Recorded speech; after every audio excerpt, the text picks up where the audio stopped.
Time-wise, no, pretty much those two. Either Yeah. time or money. Yeah. Yeah, I suppose. Always expensive. Linhood, huh? Got Yeah. instead of Linwood. Yep. It really is too. Well, I've spent some time studying Shrouded Undead, so now I'm prepared for this. We'll see how far we can get. We're all here. You got your screens lined up, Sean, the way you want them?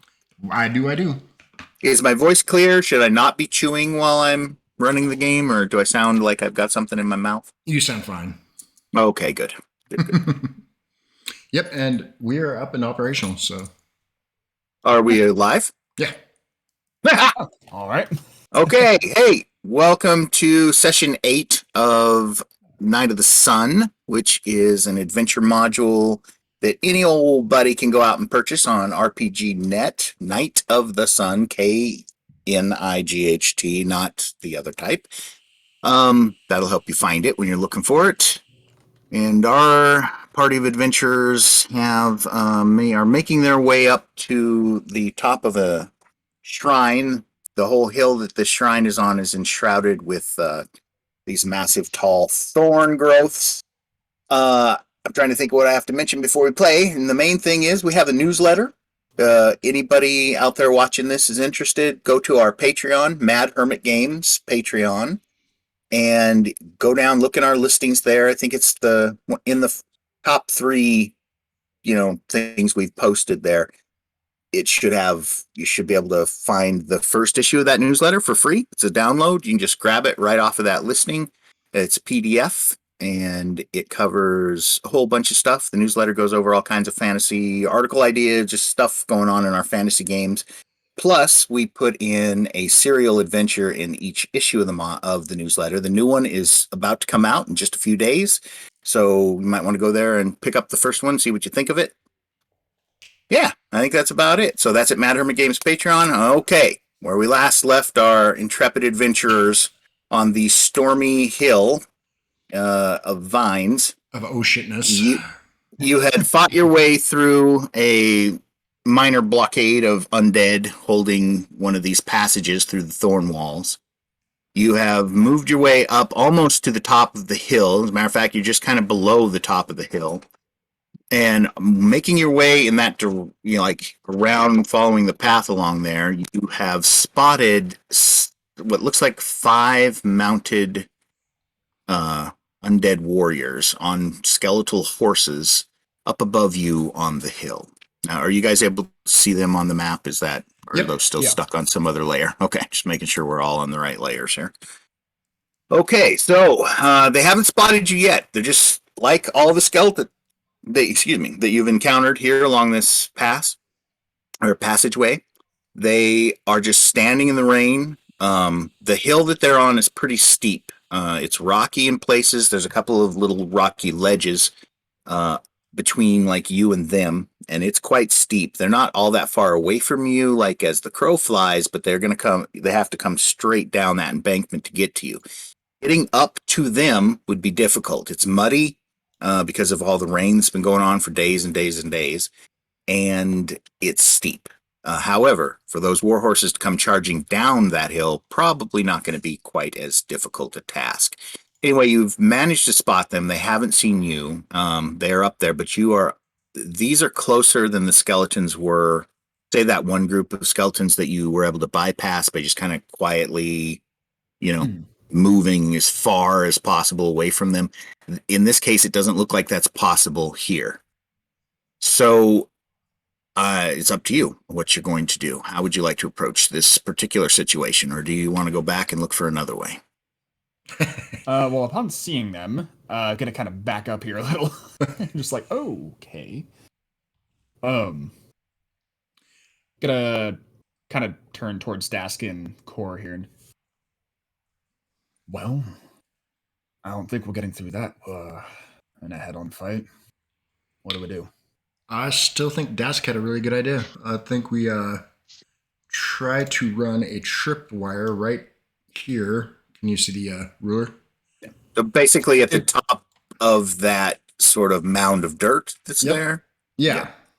Did we discuss that? And like on stream in character before, or I don't think we did. I think okay, it was posted that's kind that of stream. Yeah. that's kind of why I was bringing it up the way I did because I wasn't sure. Okay, But so yeah, in character, I'm asking him this like. I think if I stand here, right, like right where I'm at, and then cast like a thaumaturgy or something, try to get their attention, get them to come down here. That way I don't have to run and use my undexterous butt to try and save my life. I could just kind of make it down there. Because I don't know if any of us are going to be very graceful. Yeah. What do you guys think? I could certainly do that. Get a rope and get either one of you on the end of it down at the bottom or down across from the bottom, I guess, and string it across there. And So I'm going to attempt to draw on here exactly where that pit is. okay. I don't know if you guys will be able to see it or not, but it's approximately like right here. And that's at the bottom of this kind of steeper rise that goes up where you're thinking of putting your tripwire. Yeah, and didn't you say like right here was kind of a area that you could pass through easy?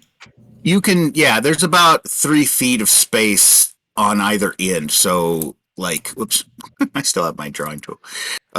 So at the bottom of that and at the top of it as well, you have about 3 feet of space to go around the pit. Now the pit is only 5 foot across or so. You could attempt to jump it. You'll just need to make a dex check to see if you can do that running down that hill. It's not real tough, but if you screw up the dex, you may go flopping face first down into the pit. Yeah, that's my concern. Yeah, we're not the most graceful batch. So you're trying to minimize the rolls that you're going to have to make them. Yep. Okay, so if I can put an input then in, is that even if you do come over the top, and remember this is a raised kind of mound that the defenders of this hill long ago were standing on and fighting, enemy that were approaching them up the slope they've made on the other side of it. If you have to come barreling down this hill quickly, right? Even though there's a 3 foot space at either end of that pit, if you're running downhill fast in the mud and trying to go across there, you're probably still going to have to make a dex check, but it'll be simple. It'll be like a DC 10 something dex check. Obviously, those can still go wrong. Just depends on how the dice are wanting to play with you today. So take that into account. Okay. The other, as our characters are just god. I was going to say the other option we have is I can also try to throw my voice down here somewhere and scream that scream that the orcs are coming up the hill and we need reinforcements. Interesting. So basically, have you hide out like right here, kind of cast your voice out that way, and that way you're still kind of hidden from view. And then if they don't take the bait, we can still call them over our way, and then hopefully tripwire them. Yep, tripwire is plan B, and use the voice as a plan A. So you're going to use thaumaturgy to do that with the voice. Is that correct? Yes. And the idea being you want them to depart and head that direction along the path that way. I'd head which way? So in this direction. Oh, yep. Like yep.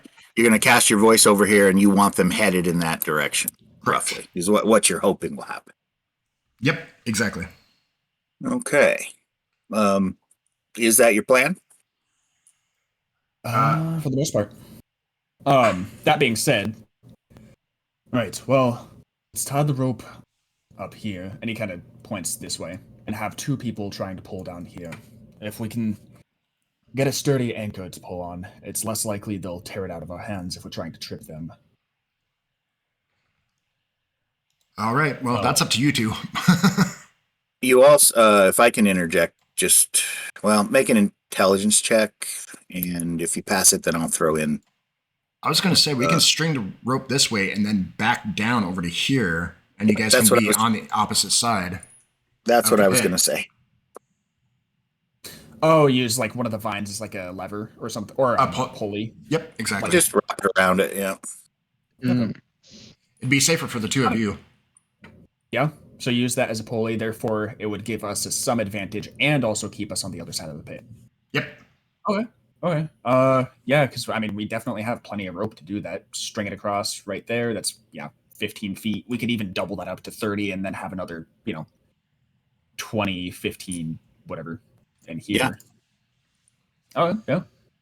And then what are you going to do, Dwarf? You're going to make your way carefully down after you use the spell, or are you going to wait to see what they do? I've kind of got to wait to see what they do. Well, I'm gonna. We'll need some sort of visible bait to if we do end up having to lure them our way. So we'll need someone to do that. Yep, that'll be me. So what's the range on thaumaturgy? 30 feet. Oh, that may not work then, because that's Exactly. Yeah. Okay. Yeah, that's okay. Okay. Yeah, that'll sketch it, but it'll work. Okay. As our characters are discussing this, go ahead. I was just going to ask how much distance you needed for a running jump. Is it 10 feet? I believe it's 10 feet is what I believe. Yeah. All right. So Running jump. that's no problem here. Okay. Well, let's get that. 10 feet running. Let's get that rope set up. Get you guys all down there, and then as we're setting up the rope, I'm gonna make sure to cover across the path there where we're gonna be stringing it. I'm gonna make sure to cover it with mud or whatever dirt, just so it's not visible as they turn. Absolutely, I get it. Okay, so what I'm more concerned about, I guess, is who's tying the rope off to the initial knot on the one that's going to be up here.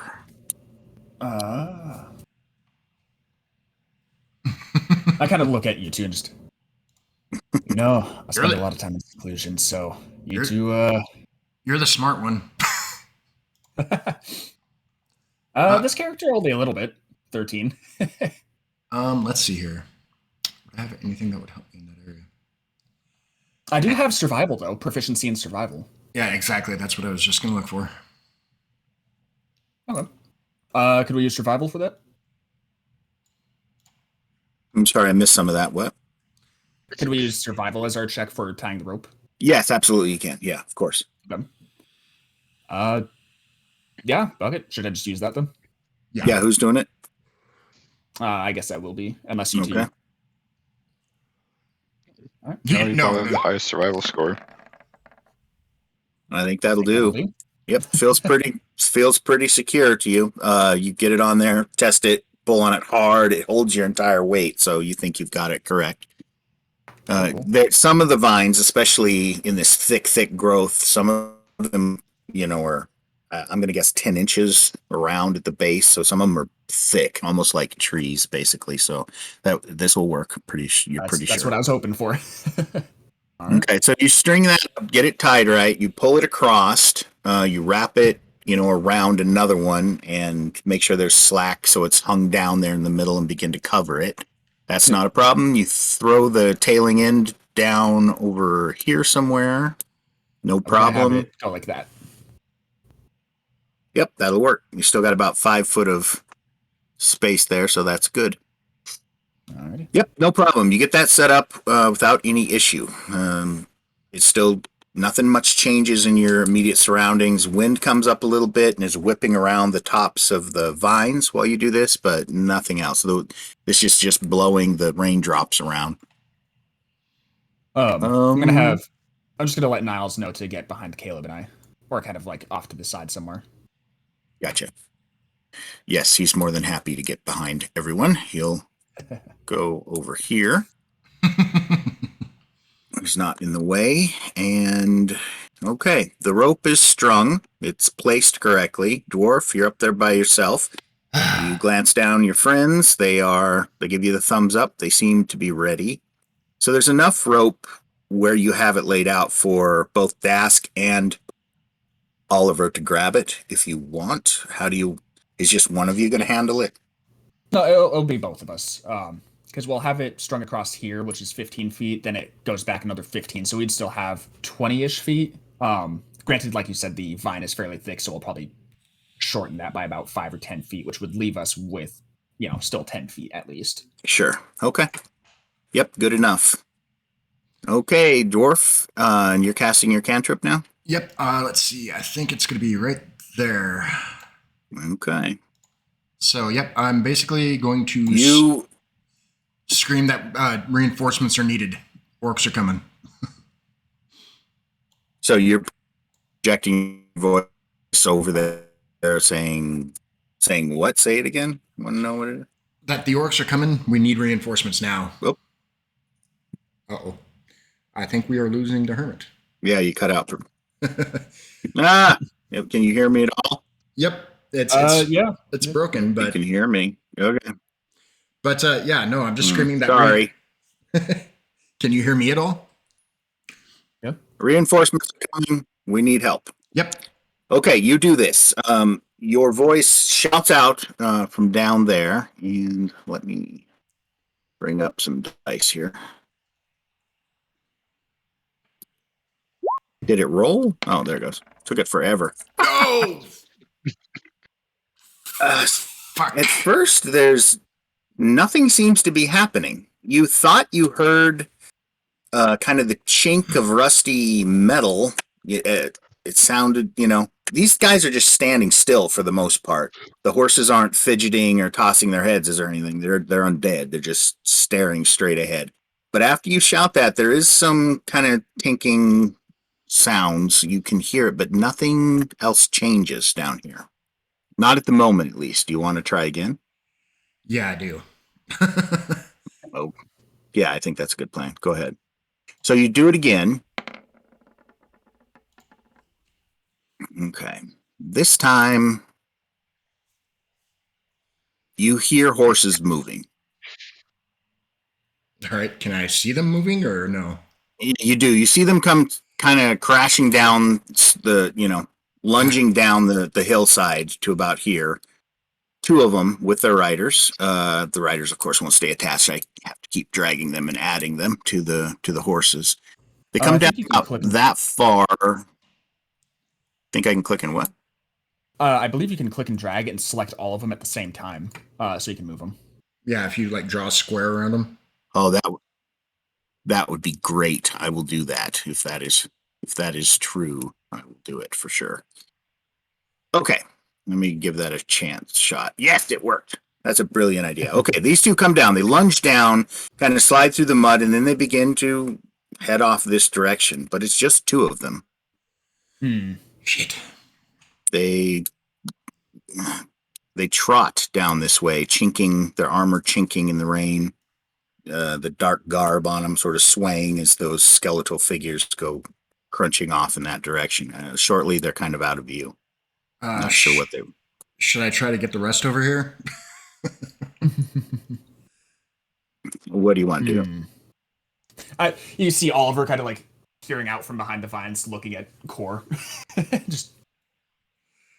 Yeah, I think I might move to kind of within their sight range and try to get their attention. And as soon as I notice movement, I'm going to haul ass back. When you step out to about here and look up that slope toward the three that are still standing there, you see their heads all kind of raise up almost in unison as they see you. The horses as well sort of perk up and they head down and towards you. They begin crashing down the hill. I'm hauling ass. Okay, so let's go ahead and roll initiative as we do. Okay.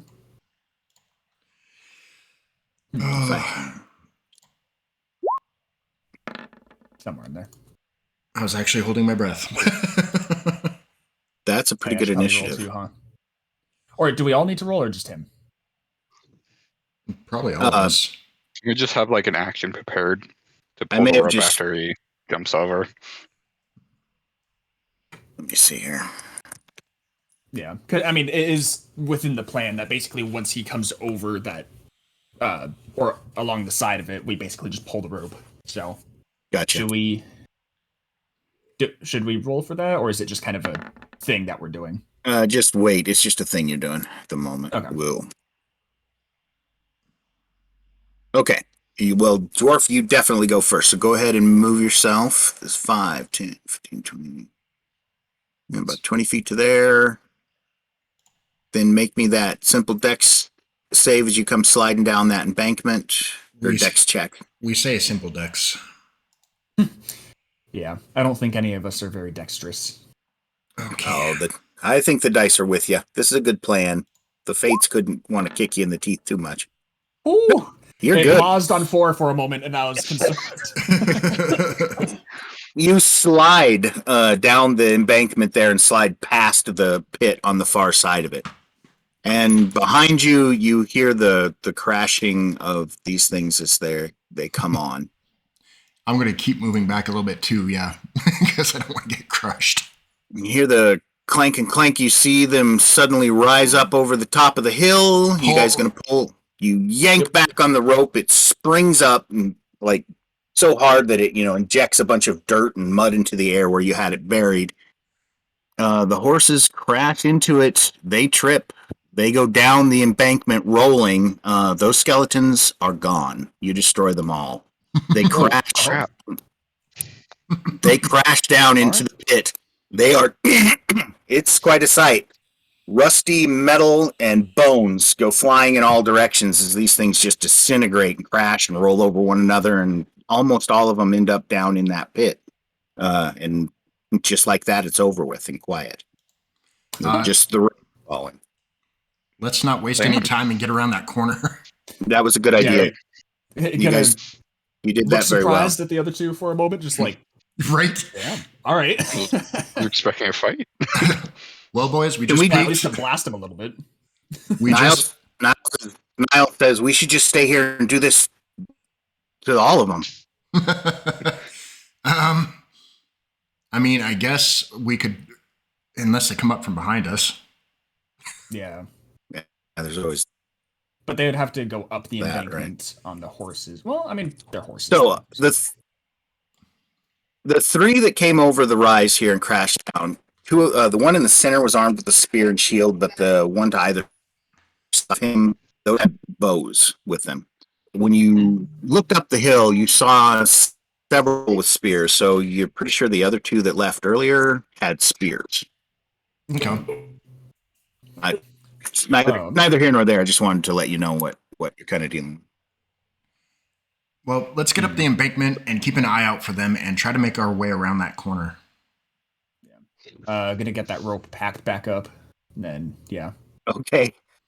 You run up there, untie. Let me see. Okay. Yep, that's no problem. You get that untied, you get your rope back, coiled, thrown over your shoulder. And hold on, my kid's looking for a sandwich. It's up there. I don't know. Good luck. I don't know where that is. Okay, so sorry, I'm back. You got your rope. Niles has made his way back up the hill. What's the plan now? To continue moving over this direction and keeping an eye out down below us. Basically, keeping an eye out this way just to make sure they're not gonna spring up on us, but otherwise moving here. So you guys are approaching the bottom of that steep incline, which starts about here. Let's say. So go ahead and move over there. You move along the the passageway through the thorns till you arrive at the base of that rather steep grade. Now, getting up this is going to be a little trickier. It's going to require dex checks, DC 16, unless one of you can get up there and use a rope, in which case you can make that check with advantage. But it's a little tricky. So how would you like to go about it? Is there any way we could use the vines as support? Oh, yeah. Yes, but they're covered in thorns. So I mean, yes. No, you can. Are you wearing gloves? I am. That's a good question. Probably. Well, probably ain't gonna cut it. Is it on your character sheet? Also, even have gloves. Remember, some of these thorns are, from 1 to 3 inches long, so they can make it through. But leather protective gear on the hands would help a lot for that. Hmm. Yeah, I probably don't want to use those then. I don't know. I mean, as a magic caster, I probably wouldn't have gloves on, I'm guessing.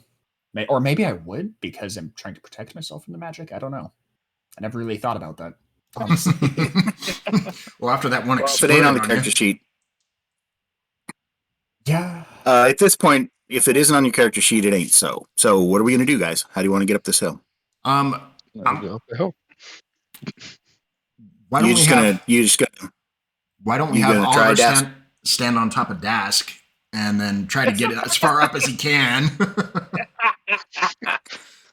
Dask, are you tired of them arguing? You're just gonna try to go up the hill? Yeah, probably. Okay, go ahead and make All the right. dex check. DC 16. What's the worst that could happen? Really? Oh. Oh no, you don't have the adjustment. Dask, you're doing so. You were doing great. You felt like you had it. Roll a percentage. Let's see how far you get up. Is 15 not enough? No, No, it it was was a 16. 16. Yeah, just missed it. That's a shame.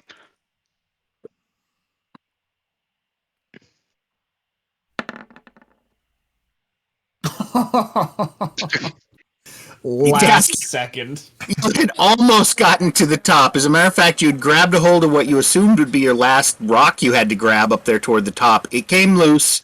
You went backwards, and down the hill you come. You slide most of the way on your rump, drop off of the rocks sort of here, but you don't take any damage from that. You just drop off of those, smash down, and slide the rest of the way. You're covered in mud, frustrated, stand up, clumps of mud falling off of you. Hold on while I do some other checks. So, one failed attempt so far. Now, what are we going to do? I guess I'll give it a shot. Okay, the dwarf spits on his paws and heads up. Oh, God. Okay.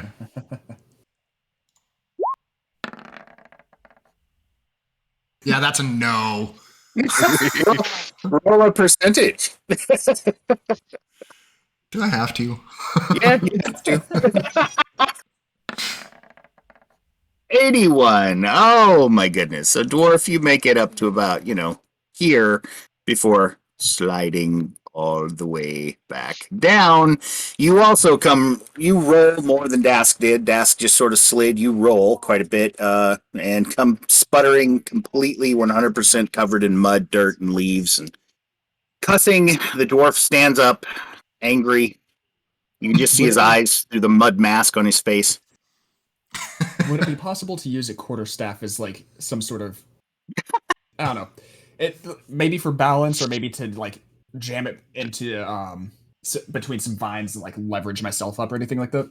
So your dexterity check that you're making is assuming that you're doing everything possible, including using something like that. I would only give you a bonus if you specifically had like a climbing pick or a. Funny you say that because we do have. Oh wait, no, I have the explorer's pack. Never mind. You didn't get the specialized Arctic explorers pack or mud climbers explorers pack. Here's a question. Engineer's kit that has pittons in it. It's something. Here's a question. Yeah. Now, prestidigitation can kind of clean things and whatnot like that, but it can also I think it can dry you off and whatnot as well, correct? Have you ever heard of cantrip curses? I'm just wondering if that's No. something that's come across your radar. This pack of DMs on the internet have gotten together and designed these things called cantrip curses, and they are curses that can affect you after using a cantrip maybe just one too many times for your DM's liking. Anyway, I was just asking. It hasn't kicked in. I'm just letting you know that they do exist. So, I was just curious if it would be able to dry the area somewhat to make it less slippery. no. No? Not enough. Okay. Not enough. Yeah. Okay. I was just curious if it would work. Yeah, it's a good idea. I like your thinking, but yeah, I don't think so. I'll try just to see. We'll see what happens. No. Roll a percentage. Wow. Making it almost as far as Dask. Your feet slip out from underneath you at the top, and down you come. However, in your case, I'm going to say you stop at a certain point. You stop here at the top of that first drop in the rocks. I can't get you closer than that. So you stop kind of in that general area. And hold on. This has taken a few minutes of watching each of you go up and crash back down. Niles just looks at Core and says, just shakes his head no, like he's not even going to try. So, Well, shit. Oh, I got this far up. Let's see. Yeah. There's chili and hot dogs upstairs. Yep.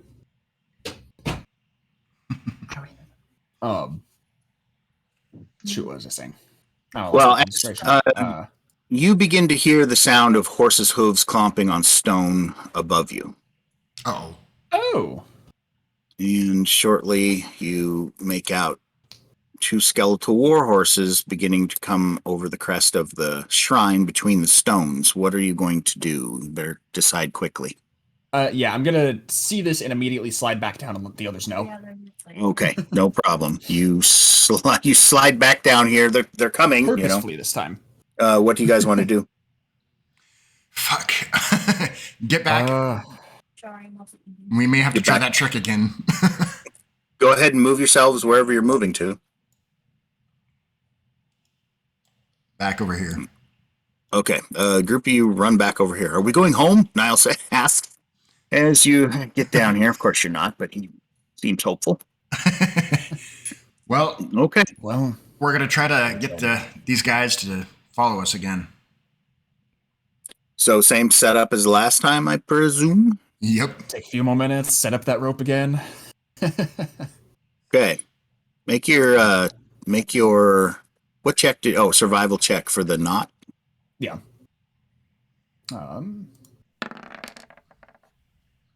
15, one less than last time, I think. That's pretty good. It feels just as sturdy as it was before. You lay it back down. There's still a divot there that you dug out last time. Put it in that, recover it. Yep. Everybody else gets back in place. And Dwarf, are we going to go through the same thing again? Yep, same rigmarole. You come out here and do it that far? Maybe not. Not when you say it like that. I'm sorry, that's not what I meant. You're fine. But yeah, I mean, I've got to get their attention, so yep. Okay, so you cast the spell where over here? Yeah. Okay. You whisper and you hear your voice, explode loudly out from that region. We need help. Come quickly. Now, let's see.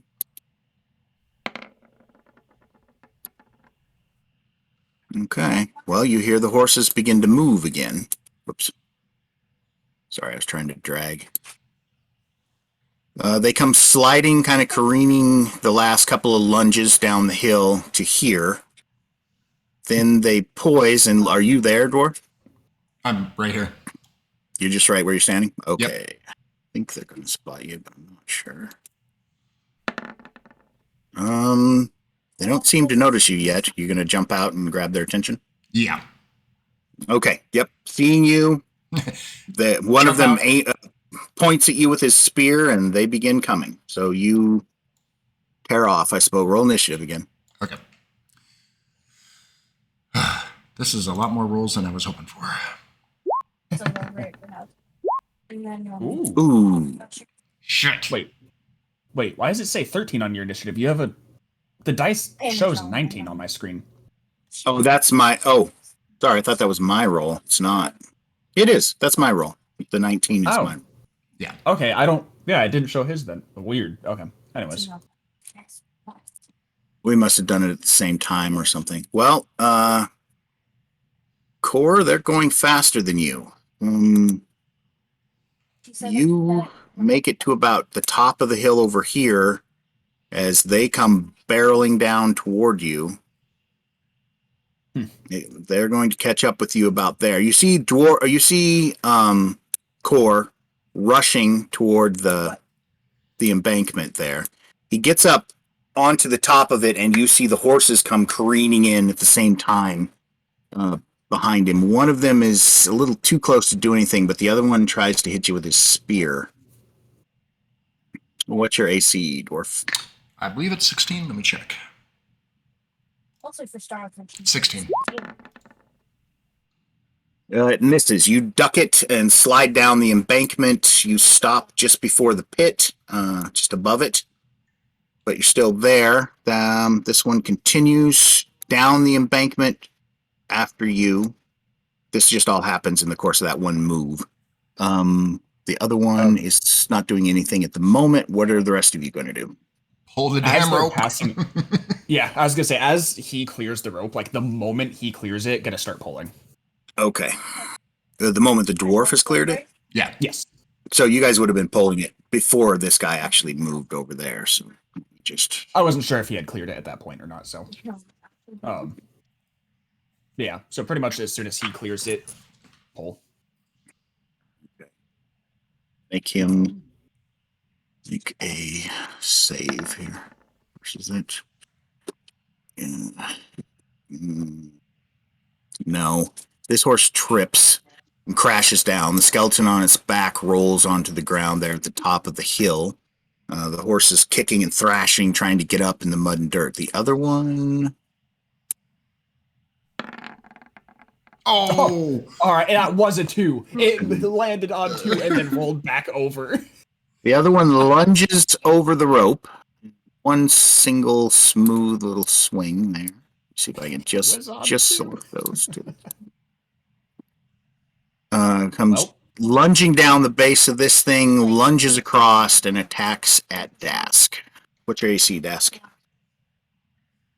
19. For that monstrous AC of yours, he hits. It's a +4 to the hit. Okay. Shame.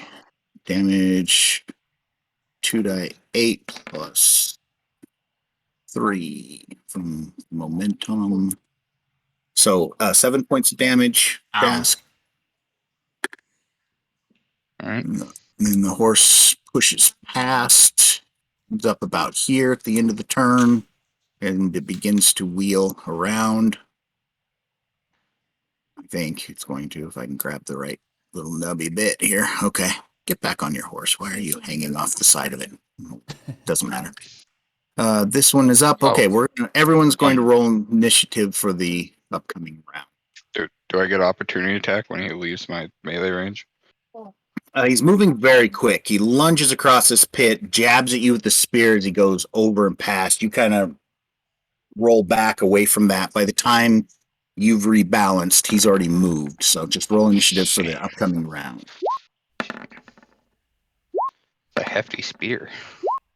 Skeletons, 13. Well, it's a charge.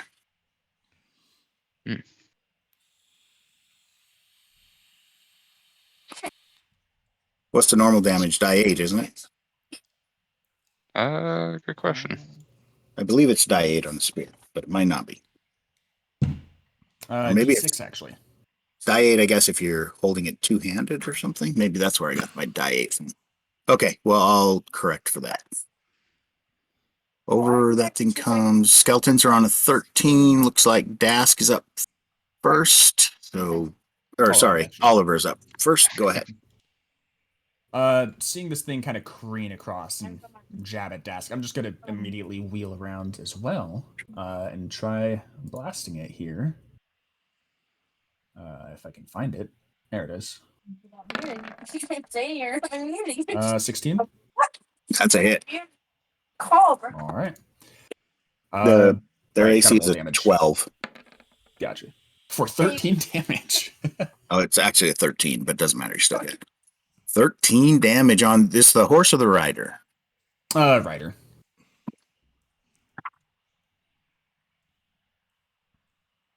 You kill the rider. All right. I didn't particularly like him hitting my friend there, or avoiding our trap. Guess not. Okay. He fries the. Was that a Eldritch Blast? I assume. Yes, Eldritch Blast. Yeah. So you fry him with the light of that sizzling off him like electricity. He crashes to the ground and just breaks apart. The horse, however, continues to wheel around, and even the horse is grinning oddly, and it snaps its teeth quite loudly in the air. As it charges forward again, this time attacking Niles, who screams. Oh no! Screams and just falls to the ground, covering his head, which saves him because the horse's bite misses. The horse is now very close to you. It rears up, its hooves kicking in the air over top of Niles. Next is the skeleton up here. This skeleton tries to spear you, dwarf. At the edge of you have a pit behind you and a skeleton above you on that embankment. AC 16. Yep, that's good enough. You roll to the side quickly. The spear slams into the ground. You pull yourself up onto your feet. What are you going to do? I'm going to smash his ass. Okay, this horse is now stood back up again, is at the top of the hill, and is coming over the top of it, but he's not near enough to you to do anything yet. But yeah, you go ahead and roll. Okay. I'm using a Warhammer +1. I don't think that's showing on my thing, so. Okay. Nothing happened? I didn't see any dice. No dice, yeah. Come on, you sucker. You may have to go out and come back. Ooh, now I see all kinds of dice. There we go. Yep. 21 to hit. And 4 bludgeoning. Okay. You smash him. See some bones break. And wait, you get +1 to that damage as well, don't you? Yes. No, only to attack. Okay, that's right. But I do use my cleric ability to make a secondary attack. It'll be my second time in this since the long rest, so it'll be my last one. So it's basically just a second attack. Okay, go ahead. Come on, sucker. Apparently that's the magic word. Or phrase. There we go. Okay, so 17 and 10 damage. You kill him with that second hit. You crash him once on the initial strike, just bring it back the other direction, smash him in the skull, and destroy him right there. His rusty armor goes flying or his rusty helmet goes flying into the thorn wall to the side of you there, and you stumble past the pit. Kind of back. I'm going to give you a few feet back here. Okay. Just from the momentum of your swing. Okay, that brings us to Dask.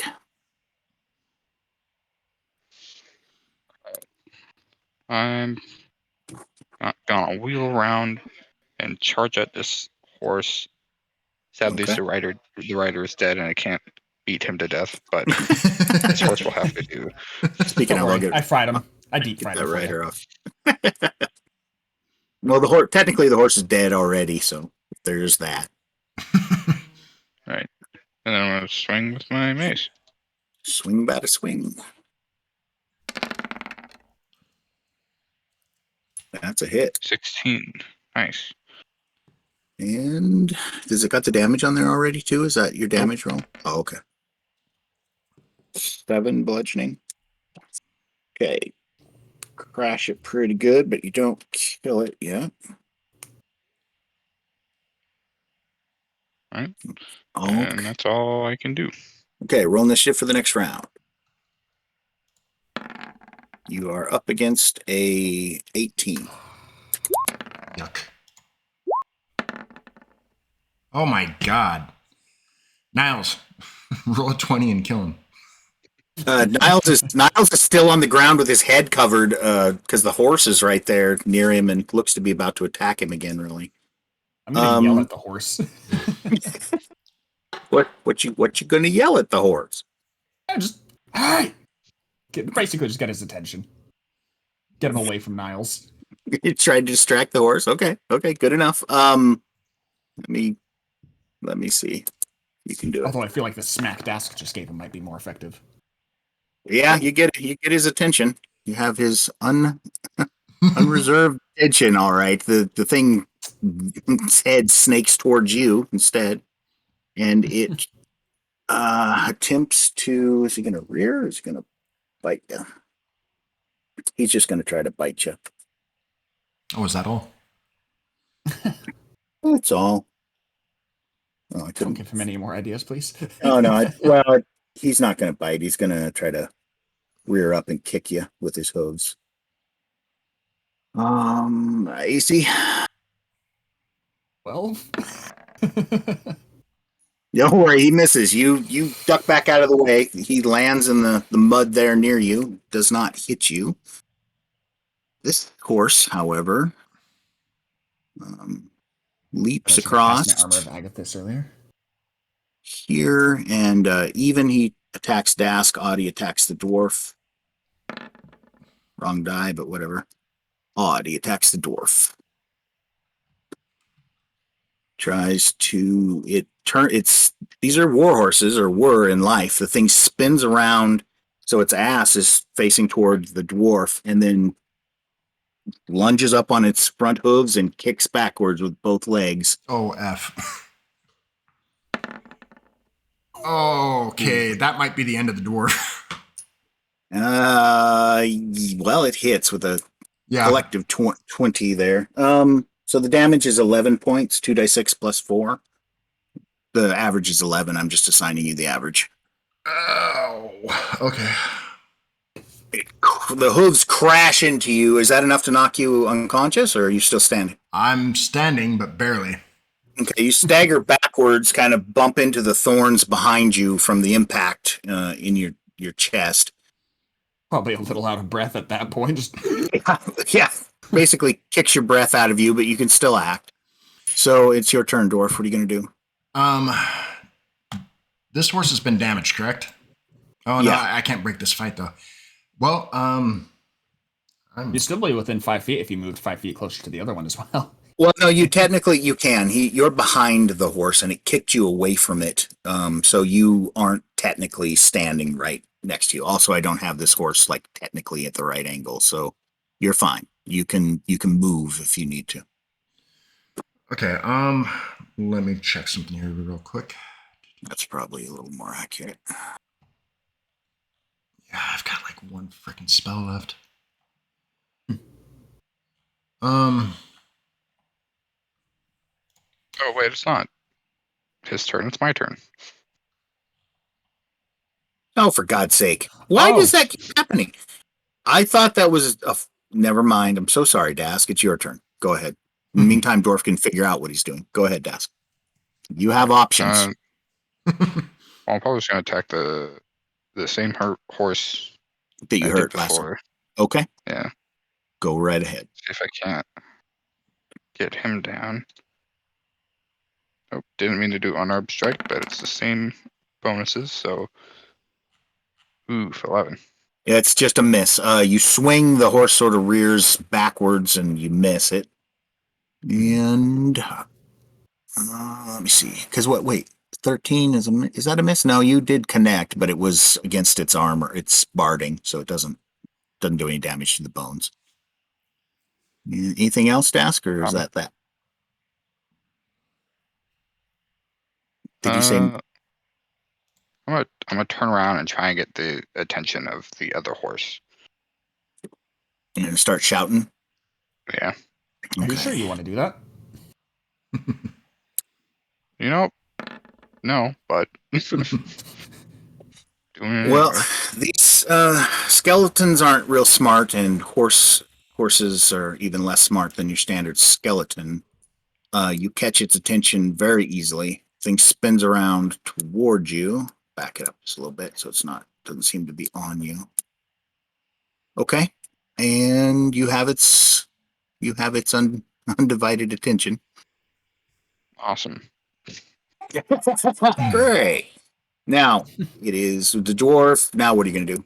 All right. Or did you come up with a plan? Yep, I'm attacking this horse here. Okay. So, rush up on it. Let's do this shit.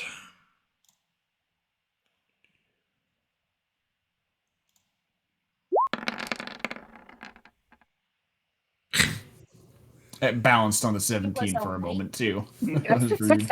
Same story for you. You swing, bada, but you manage to hit the barding on its right flank, I guess. Loud clank of your hammer against that barding. but no damage delivered to the horse. Okay. And Oliver.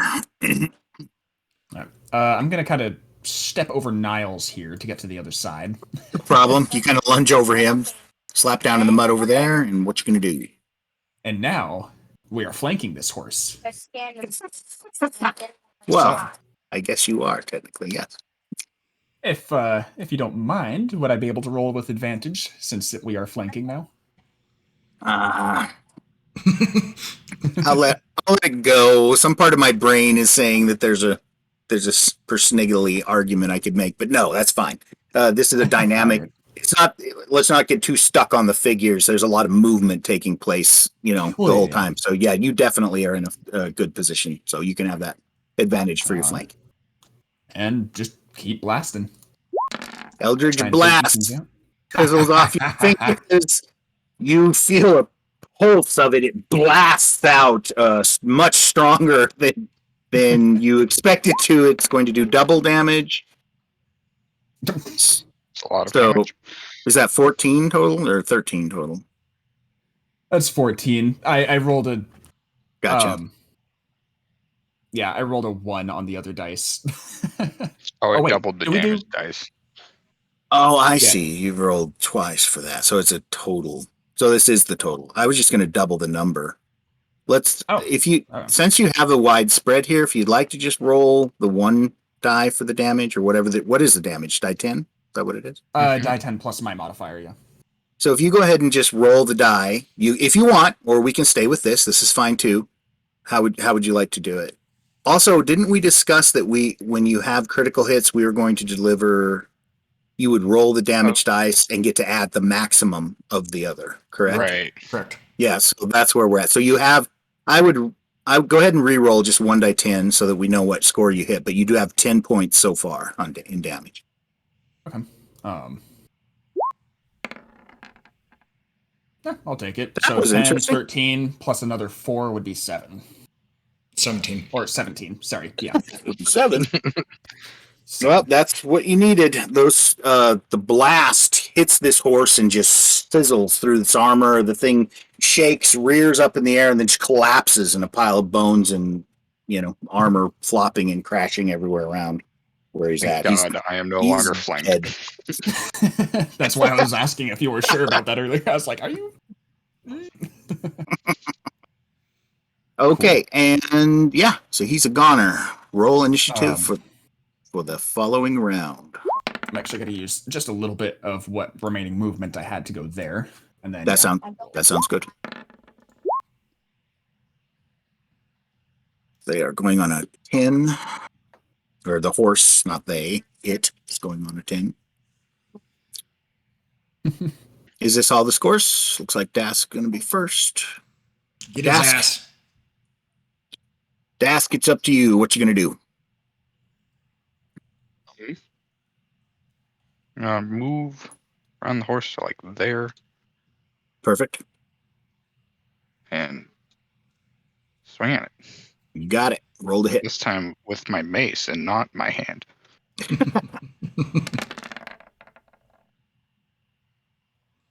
That's a 16, hit. baby. That's a hit. And the damage. Um, 4. Still a hit. I need to get Hit. my warhammer replaced. A hit is a hit. You smash it. It hits the armor, but you dent in the armor. You see pieces of bone come falling out from behind it. And that brings us to core. Gonna move in and attack. Come on, Knock the Warhammer. smile off its face.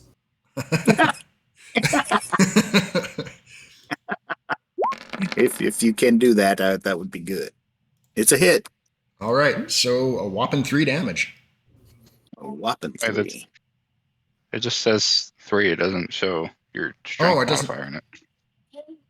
Oh, yeah. Do you have a strength bonus? So that Yeah, I do. Strength bonus is 2, so it'd be 5, I guess. Okie-dokie. Okay, you smash it in the side of the head. You shatter the bone in that area. Its head swings back towards you. And since you're the last one to hurt it, it's maddest at you. Rears up and tries Ew. to kick you.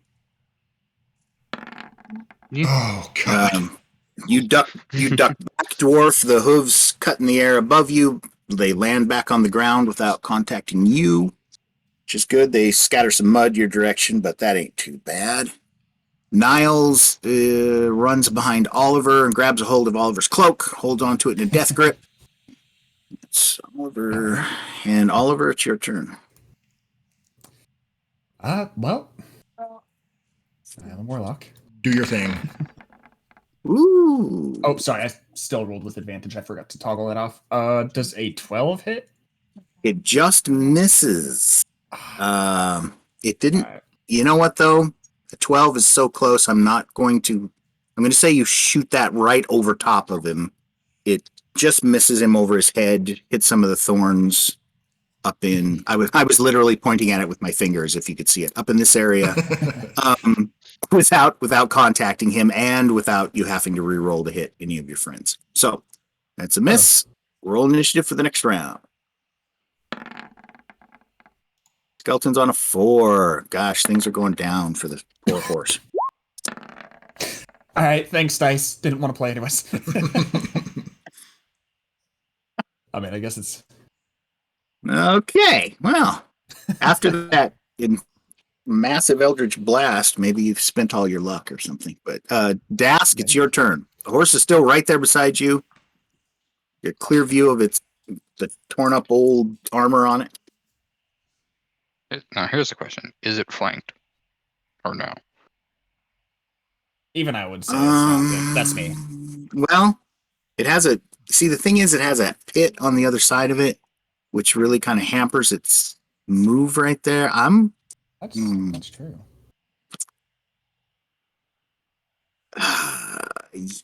Yeah, let's just call it yes. Go ahead. You can take advantage. All right.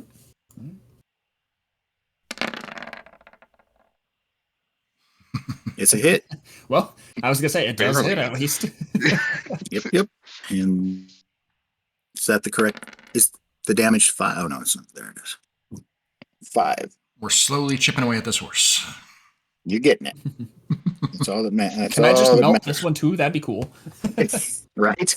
Well, you're probably going to get a chance to soon. Core, your attack. All right. Yeah, have advantage, Core, because flanking. Okay.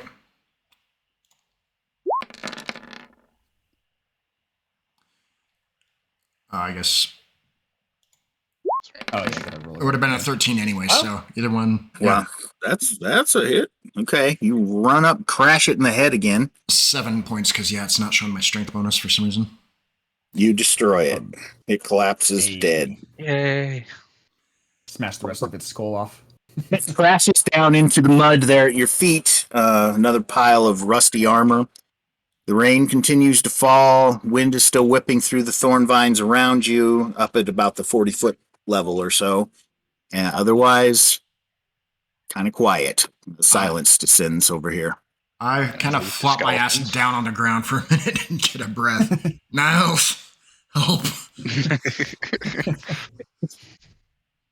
Niles comes over to you and casts a healing spell. Lays hands, asks the Lord of Light to deliver you. Boy. And you feel a little bit better. All right. The worst of the stings in your chest maybe have gone away. You're scared to peel off your armor and see that in firelight later at the camp because you're certain there's going to be 2 hoof marks on your chest. I'll walk up and push Niles aside and cast Cure Wounds on Core. You make a more forceful demand upon the Lord of Light and roll the dice. As you push him aside, I just, that's a bit rude, don't you think? His healing rolls have been trash. That's what I thought too, Niles says to you. 2 ones when he was healing me.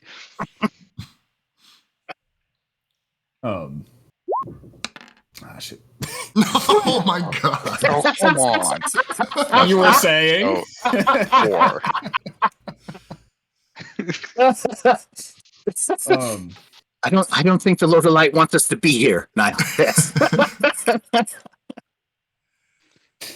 Well, that was So on it a would spell seem. slot. Is that? Don't you get a modifier to cure wounds or anything, or no? Yeah, it's a +3. Oh, Okay, so it was still 4 healing, but Mhm. yeah, 4 from you. okay. So that's 3 more than cool. Well, I mean, I'm still over half dead, but not on the brink of death. What's the plan now, folks? You're going to retrieve the rope again, I assume. Yep, and start making our way back. You know, maybe we'll just leave it. Honestly, Yeah. Been useful so far. I'm gonna, at least for the skeletons that are still not in the pit, I'm just gonna see if they had anything useful on them real quick. Well, that's probably Oh, smart. yeah. It's a good idea. Let me check. So, I don't really feel like crawling into a pit right now. But why not? I was in that pit earlier. It was great.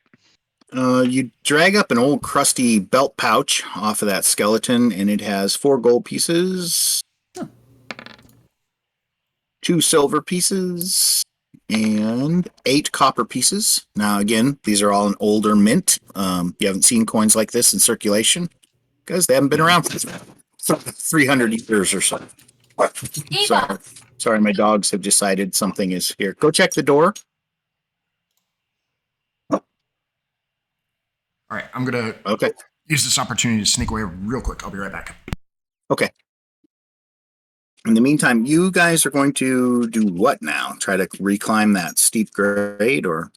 Yeah, keep an eye on our surroundings. Kind of just see if there's something better we can do to get up here. Can we?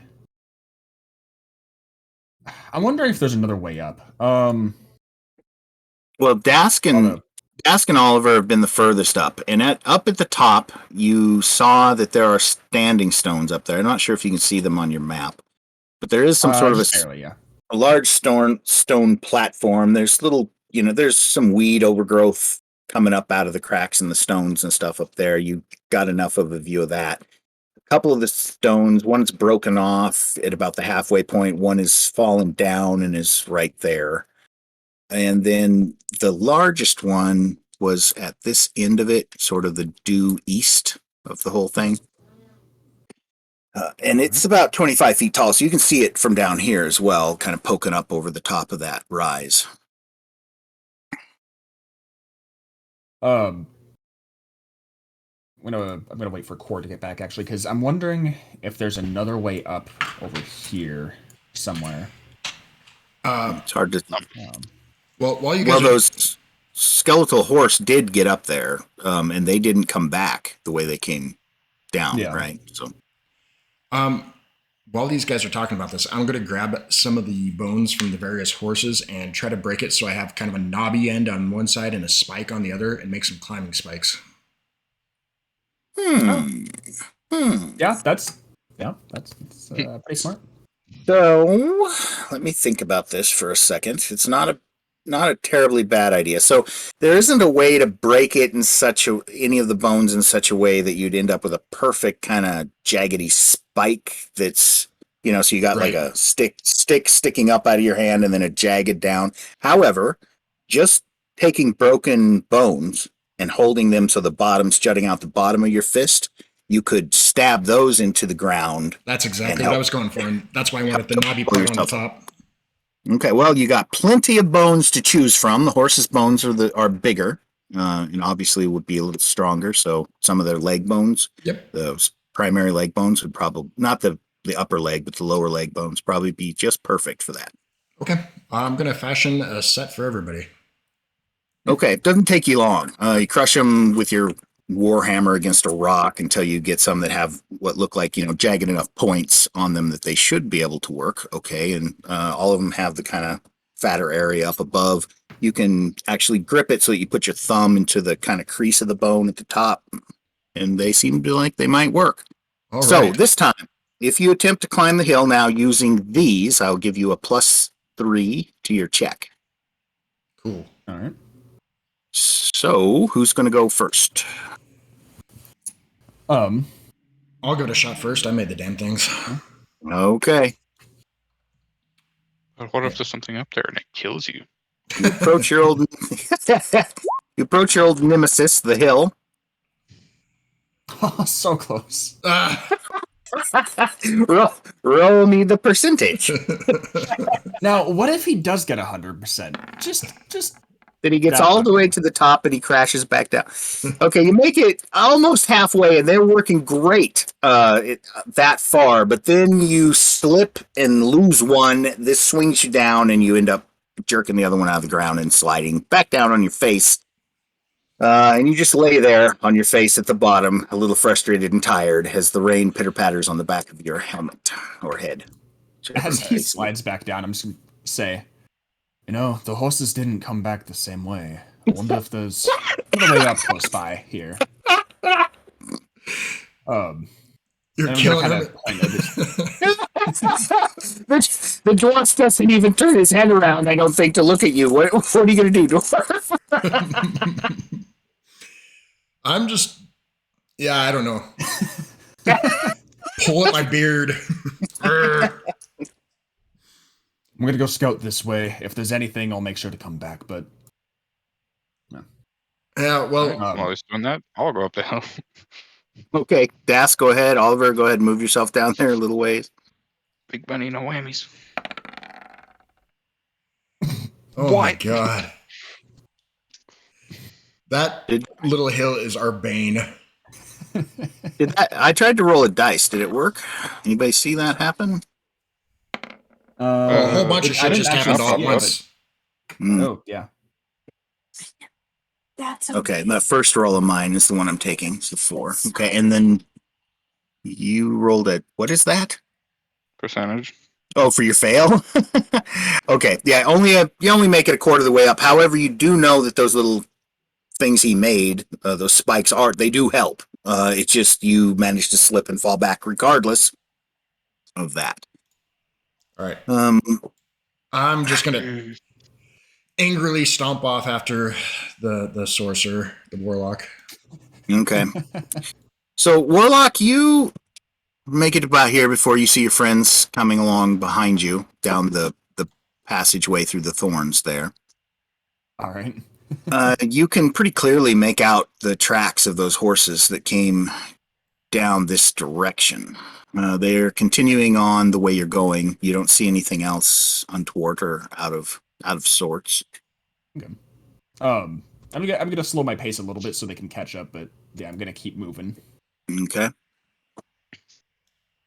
So the group of you are finally kind of all together at about, around in here somewhere. Definitely there's no way Niles is in front ever. But about there, make me a perception check, Oliver. And then Dwarf, you can as well now. And Dask, if you get a little closer, you can as well. 13? Okay, nothing yet. Nope, that's not perception. So you can't... There are... Okay, you see this bush over here? Here, one sec. Which one? This one right here. See this? Oh, yeah.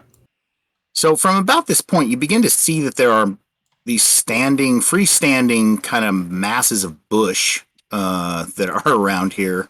Bushy masses? I don't know how to say that without that coming out wrong. There are a lot. So this is the first one of them that you kind of see clearly, but there are more of them over here. There's one here, one here. There's a big one here, if I can get these dots to work. There's another one over here on the corner of this. They're just kind of all over. You see this one? There's one actually on the map here.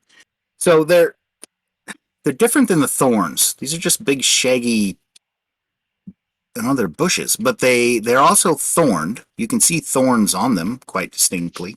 They are thorned. They're just a different plant than the thorn bushes that have grown into these masses around here. I'm gonna kind of take a step back and actually towards it. I wouldn't. Not all the way like next to it, just a little towards it. Just not much. About as far as you are right there? Yeah. Okay. Nothing happens. Just water, the rain is falling, occasionally landing on one of its leaves or branches there, All and right. moving it Back slightly. at it. Before you go any further, I am going to use a cantrip here. Yes. I mean, I was just gonna poke it with my quarterstaff. I was gonna like reach out. And just why does that seem so weird? It's out of place. I'm going to Oh, drop like a sacred flame on it. What will that do? It'll drop a little tiny ball of fire straight onto the thing, and it does 1d8 damage to any creature or whatever it hits. Oh, really? Just in case this bush is an attack bush. I don't trust it. We've You seen some pointed stuff, it man. out.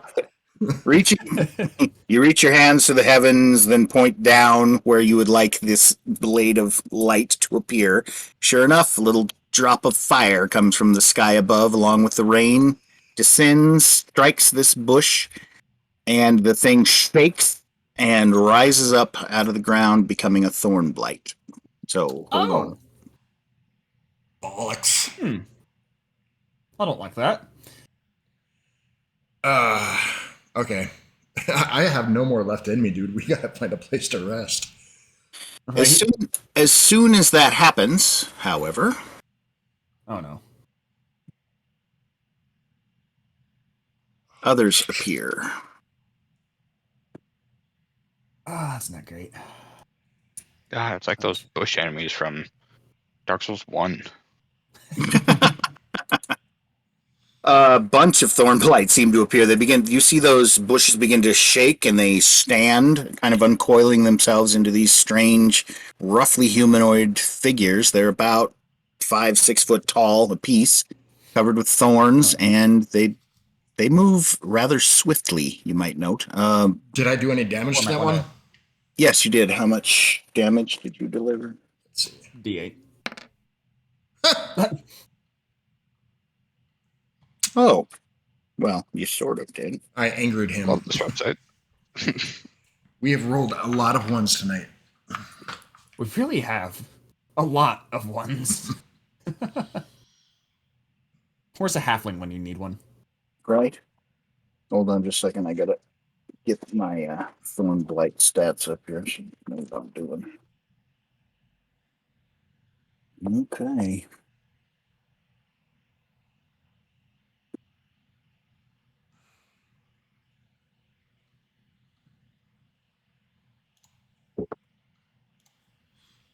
A second. I'm jotting down what I need here. Okay. In the meantime, why don't you guys roll initiative for me?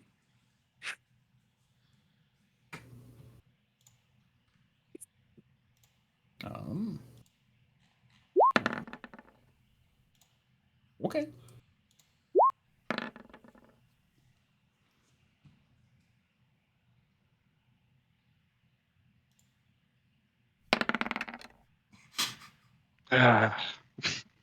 F. Here, while we have a small break, I will be right back in like 2 seconds. Gotcha.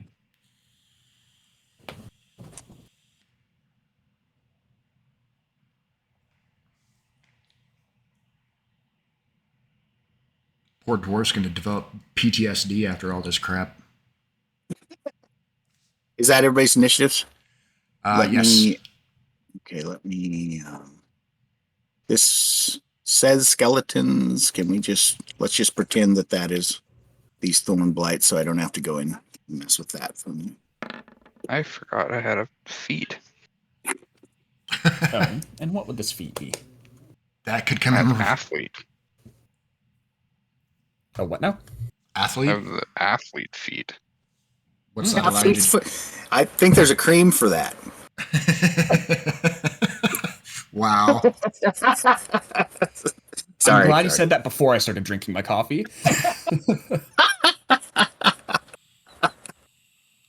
Okay, so what's the feat you're doing?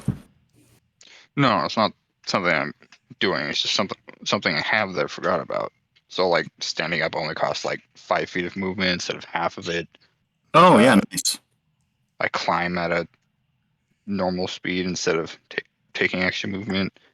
I can do a running, high jump, For long jump, I'll have to only 5 feet instead of 10. And what is the feat called again? Athlete. Athlete. I would, if I'd have known that, I'd given you more bonuses on the climbing of that hill. Sorry, I'll let you down there. I'm notorious for not keeping real good track of the characters. You're gonna have to remind me of these kind of things. That's I mean, I forgot too. that's our Don't worry, job. I forget my own characters. In my other campaign, I'm a halfling in that one, hence why I brought that up. I have rolled at least a 1 in some way, shape, or form.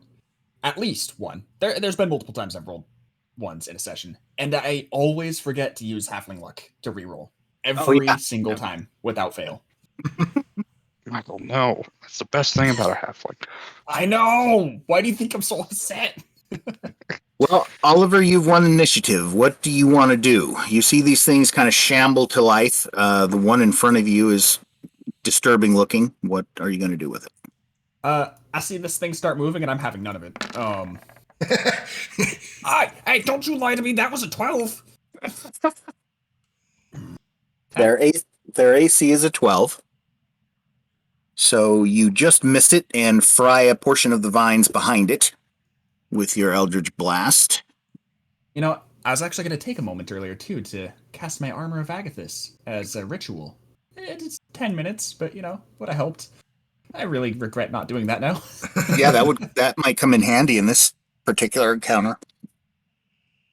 Are you done? Well, that was... Yeah, that your round, Oliver? Okay. Then it is its turn.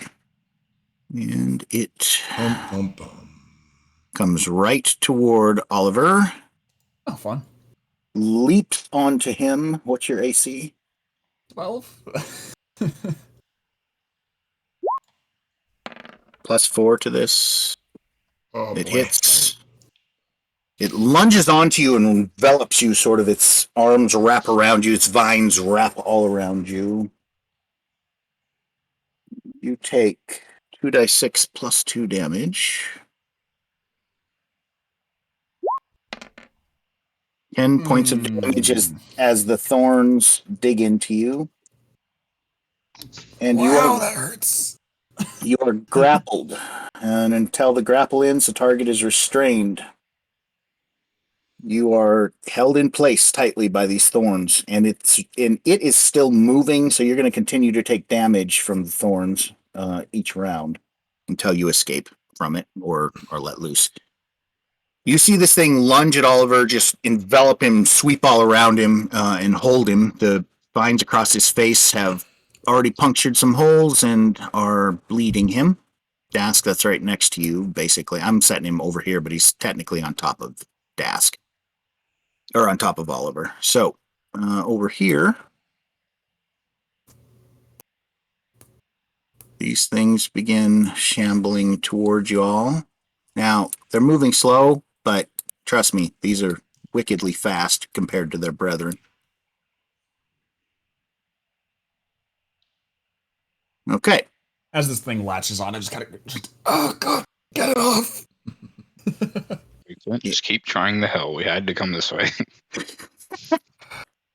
Yeah, this is bad. Okay, am I going, or are those guys still moving? I got to figure out. I forgot Niles again. I always forget Nile. Okay, here we go. He's going on 10. That puts him here. So it is your turn now, Core. All right. I don't know if I have a lot in the way of defensive anything. All right. I'm going to try and tear that sucker off of him. Okay. Like, try to wedge my hammer in between the two and yank him off, like, as hard as I Try can. to pull and do what? And separate them is what? Yes. Oh, yeah. Okay. Thanks for that, Hermit. You're welcome. Always here for help. You rush up on him. You jam the handle of your hammer down in there or something? Yep. Try to create a lever, pull, wrench on that thing. Yep. Okay, make a. Should one of us make a saving throw for that, or not saving throw? Just a strength check for that, Yeah. or Yeah, he's going to. Okay. DC is 12. If you can beat that, then you will have torn the divine critter clear of Oliver. Back. No, Can he- Oliver, you take. How do I roll a D3 on here? Just a D6 and half it? Yep. Well, you can do that, or you can do /R and then D3. I think that'll work too. Or 1D3 maybe. Oh, yeah, it does work. Oh, okay, you take 2 damage, and I'll use your roll. Better yours than mine. Mine came in late, but lucky for you. You take 2 damage from the thorns being first yanked out and then stabbing back in. More spots of blood appear on you. From that, the thing tries to tighten its grip even further. It is now Niles' turn, and Niles moves back here. What? Come on, get off of him! He's yelling. And Dask, it's your turn. Alright, I guess I'll also try and pull the throw and play it off. How you going? What's your plan for this? Same thing. You just got to roll a 12. Grab its arm and kick it or something. Well, you can. That's what I'm trying to figure out. If you just grab it, then you're going to take a point of damage from the thorns, and then you can make your check. But you won't take any damage if you can figure out a way to tool it the way the dwarf did. But it's up to you. You take your daggers, you stab into it, and you pull. I don't think I have any daggers. Oh, really? Huh. Doesn't everyone start with daggers? You'd think. Yeah, I would. I mean, if it ain't on your character sheet, though, you ain't got it. So, what are we doing? I guess stick the edge of my shield between them, try and like push it off. Okay, that's all right. That's a good one. I'll go with that. Go ahead and make your strength check, DC 12. Try to see if you can slam the tip of that spear or shield down in there. Oh. No. I'm gonna die. I'm gonna fucking die. Sucks. I'm gonna die from a thorn blight. Oh my god. Roll a D3 for me again, Oliver. Do I have to? Yes, you do. Oh. There you go. 2 more points of damage. All right. So that brings us to. Well, that's it for the round. Roll initiative again. This is for the blights. All right. Oh my god. How many ones are we gonna get? That's not good. And this one is for Niles. Niles is going surprisingly fast this time. So, Oh my god, I don't think I've ever seen so many ones in such rapid succession. okay, Cole, you're first. What would you like to do? Oh boy. I just need to look at my spell list here real quick, but I don't think I have anything that I can do. Yes, I do. Hold on. Now, actually, to grapple me, wouldn't it be a contested check to begin with, or? No, it's not. It's just its attack. It's a constrict. This is a constriction attack. One target. That's awful. If you're I hate larger, these things. if you're large or smaller, you are grappled if it hits you. Well, that's not going to work because I don't have that memorized. Son of a bitch. I've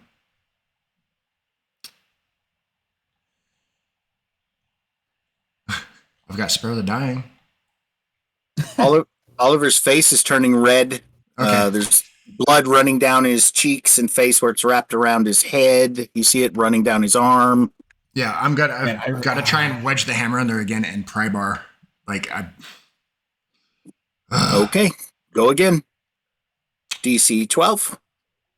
Can I help him with this? Can I give him advantage? No, you're not even sure you want him to do it. The pain is. It's not like any particular thorn is hideous, but there's a bunch of them, and some are much deeper than others. God. Oh my God! Roll Bad. roll 3, Oliver.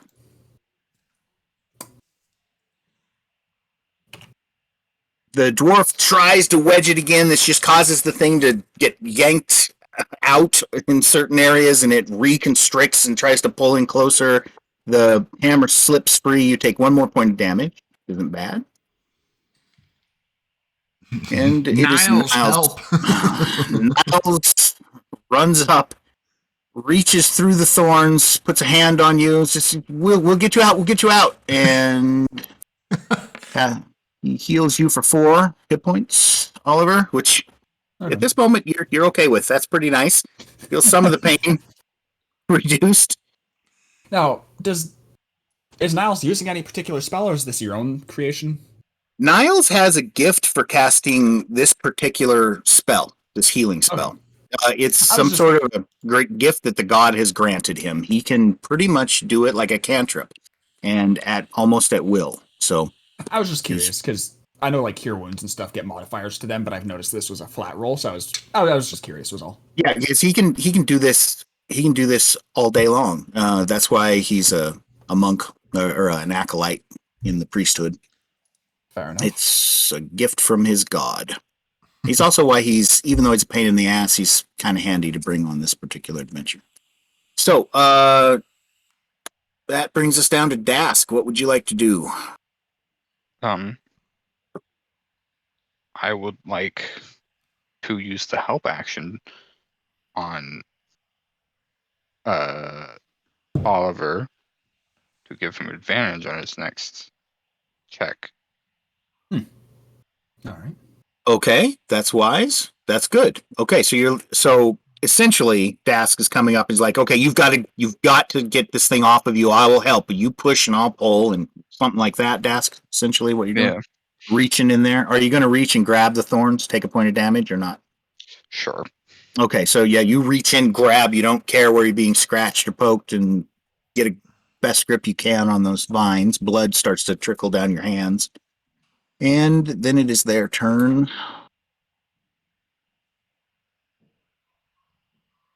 The one that is constricting Oliver tightens up on Oliver suddenly. Oliver, roll a d3.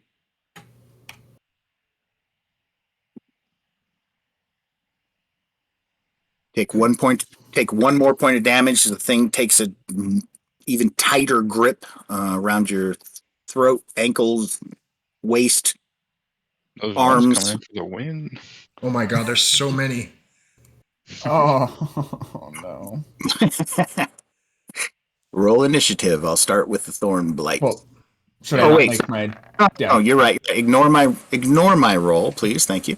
I will accept your roll. Have the skeleton like the last. Somehow, Dask, I knew you would. No, I'm not taking that roll. I'll reroll. Okay, glad there was advantage on that. So Did it. Between the two of you, you managed to peel the thing back and away from you, Oliver. You stumble aside and out of it, blood still trickling and running off you in all directions, and you have the thing detached. Dask, you let go of it, drop back, grab your hammer. So now we can roll initiative for the round. And I'm just get that thing off and just get off of me. Hey, don't forget your horn, dude. Yeah. Now that I can. Can I please roll higher, please? Only about it. I've rolled sub 5 on my initiative for the past hour.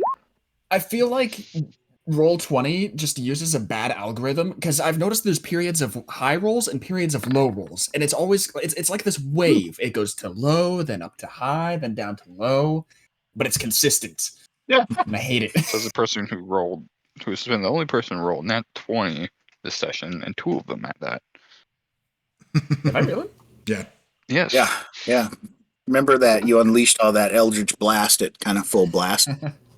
Yeah, then your initiative roll. Yeah, true. That's so, fair. I'm paying um, for it though. Niles is up first. Niles attempts to heal you again. quickly, Oliver. Oh, wait, you're on the other side from Niles. So Niles gets the hell away from this critter, or tries to. He takes off to run. The thing gets an attack on him. I was gonna say, does he do the disengage act? Oh, No, not that it matters. falls on the ground. It's now prone in front of you as he just took off running like an idiot. And it lunged So for him, dash but missed. It is now prone at your guys' feet. Nice. And it isn't now Oh. their turn. Dang it.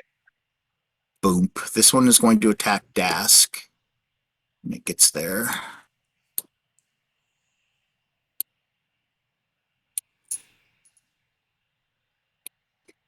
Okay, Dask, this one attacks you. What's your AC is 19, of 19. course. You beat it.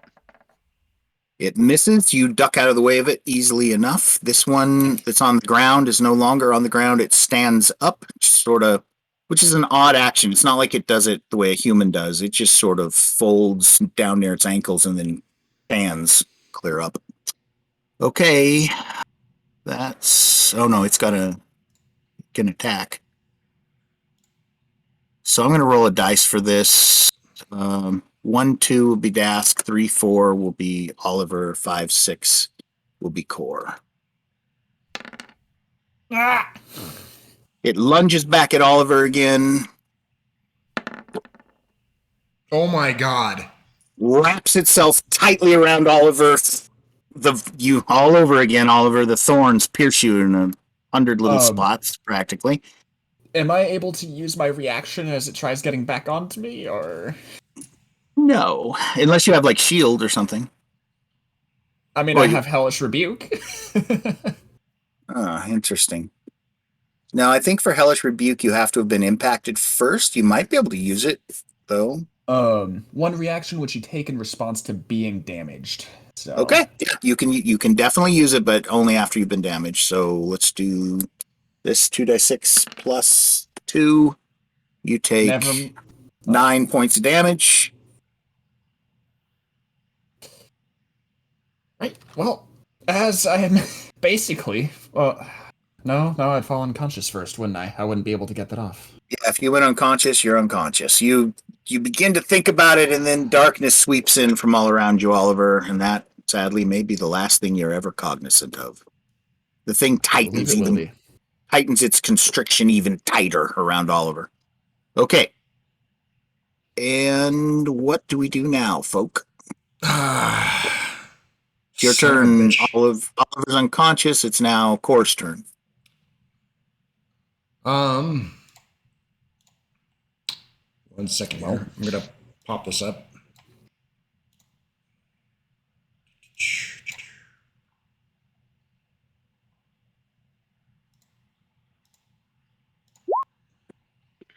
Oh, might be time to run. Yeah, I think we had our first character death, and you guys need to save yourselves here. Oh, I'm picking you up. I'm not leaving you behind.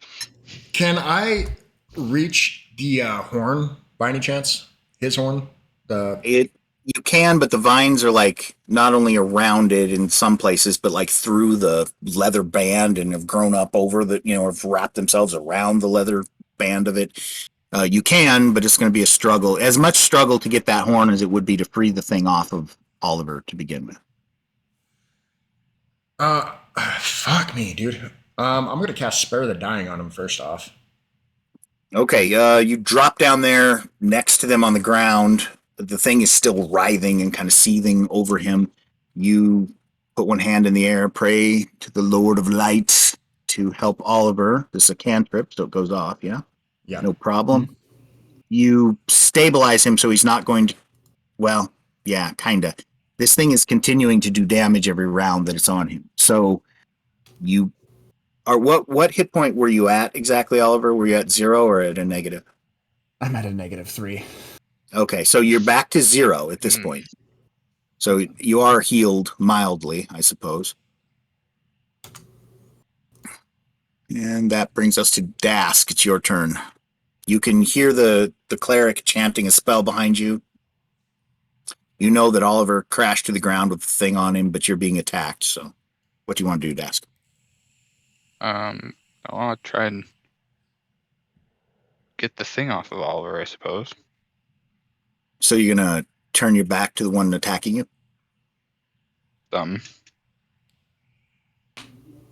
Yes, but maybe I could put my shield on my back to help protect me while I do this. Throw your shield over your shoulder. See if that helps. You can do that, certainly. Certainly you can do that. All right.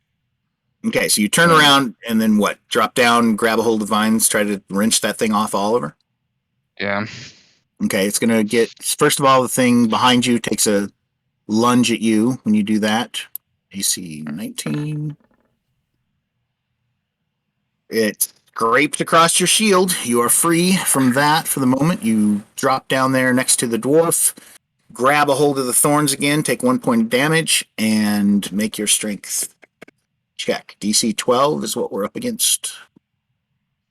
Come on. If any time's the time to work. Yeah, it worked. Jesus Christ. You wrench the thing off of Oliver. Oliver, you take another die 3 damage from the thorns being torn out as it, some of them are dragged along and scratched on you as it pulls it up and off. You're unconscious, of course, but you still need to keep track of your negative position. You have this writhing mass of thorns in your hand. You throw it to the side, or where do you want it to go? Yeah, probably to the. Throw it at that fucker behind you. On this left. Oh, I'm sorry. I moved you. I thought I was grabbing the right thing here. I'm not. Here it is. You just kind of throw it, over here? Yeah, probably go over there. Yeah, you throw it over there, crashes to the ground, rolls back up onto its feet. Now, can I pick up Oliver? What is your strength? 14. Yeah, you can pick up Oliver. I mean, it's not the easiest thing on earth, but maybe the dwarf could help you if you did each of you grabbed an arm, put it over your shoulder. Absolutely. Okay, so both of you grab Oliver and begin to move. Now, I'm going to restrict your movements a little bit here. I'm going to say you got 25-foot movement rate normally, and if you're really trying to hoof it, you can get maybe 40 feet on a, basically a dash while dragging his body along with you. So I'm an athlete. Oh, yeah, not as much. Yeah, but you're slowed by the non-athletic dwarf, I guess. I don't know. So about up to there. So go ahead and move yourselves up there. Oliver, put yourself between them. Mm-hmm. When they get up there, Niles is way ahead of you. He runs up around the corner. Bring him this way. Bring him this way. Oh, all right. I guess I'll go here and then dwarf somewhere. Yeah. Here, actually, I'm going to toggle you guys just a little bit here. I'm going to say you get to about there. Be fine with me. Okay, get to there this round. These guys.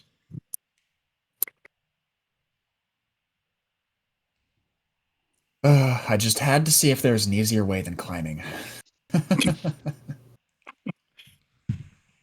Okay, you see them back there, but they stop at this point as you guys, looking over your shoulder and past Oliver's dangling head back through the rain. They're just standing there in the rain, looking towards you as you all shuffle off this way as quickly as you can.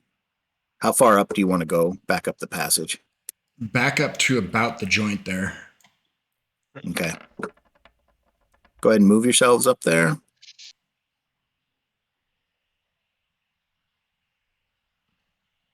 What are we going to... Niles is breathing heavy, tired, kind of slumped over. What are we going to do? Can we go home? Niles, stop his bleeding. Oh, yeah.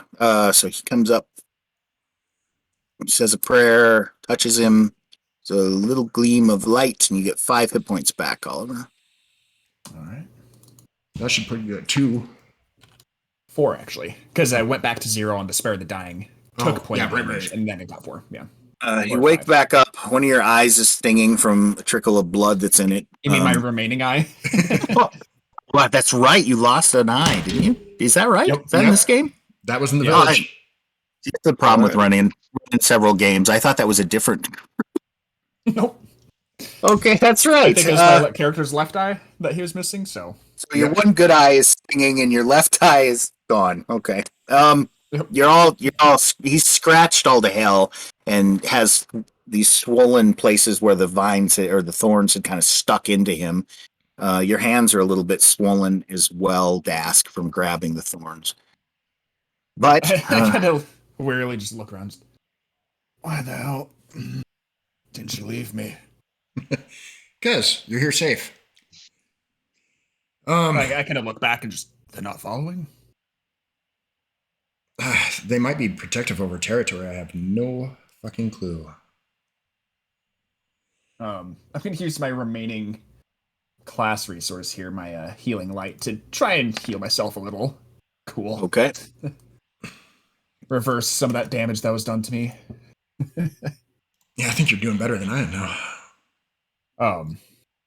Kind of look to Niles and just, I take it you're the one that healed me? Yes, sir. I did. Let it be known I appreciate it. It's good. Are we going home? Niles has. Why don't you convince them we need to go back? This is ridiculous. We'll never make it past those things. We're not going to. We'll need to make it past them. We'll stay here. We'll take a short rest. Try to gather our thoughts here. Yeah, what time is it?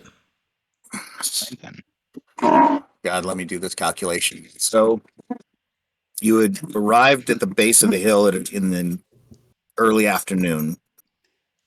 Say in real time, it would be like 2-3 o'clock, something like that. 2:30, it's called. You've been puffing it up this hill, I'd say 3 hours later than that, so probably 5:30-ish. It's growing darker, but you still have maybe an hour and a half of light, 2 hours of light if you're lucky. Well, we've got a couple options. We can take a bit of a rest and try to make it up that hill, or we can take a long rest here and hope to God we get up that hill in time for sunrise. Well, I feel like those blights should attack any living things that might come through there. We've offed most of the skeleton. Well, I can't say most, but a decent portion. Yeah,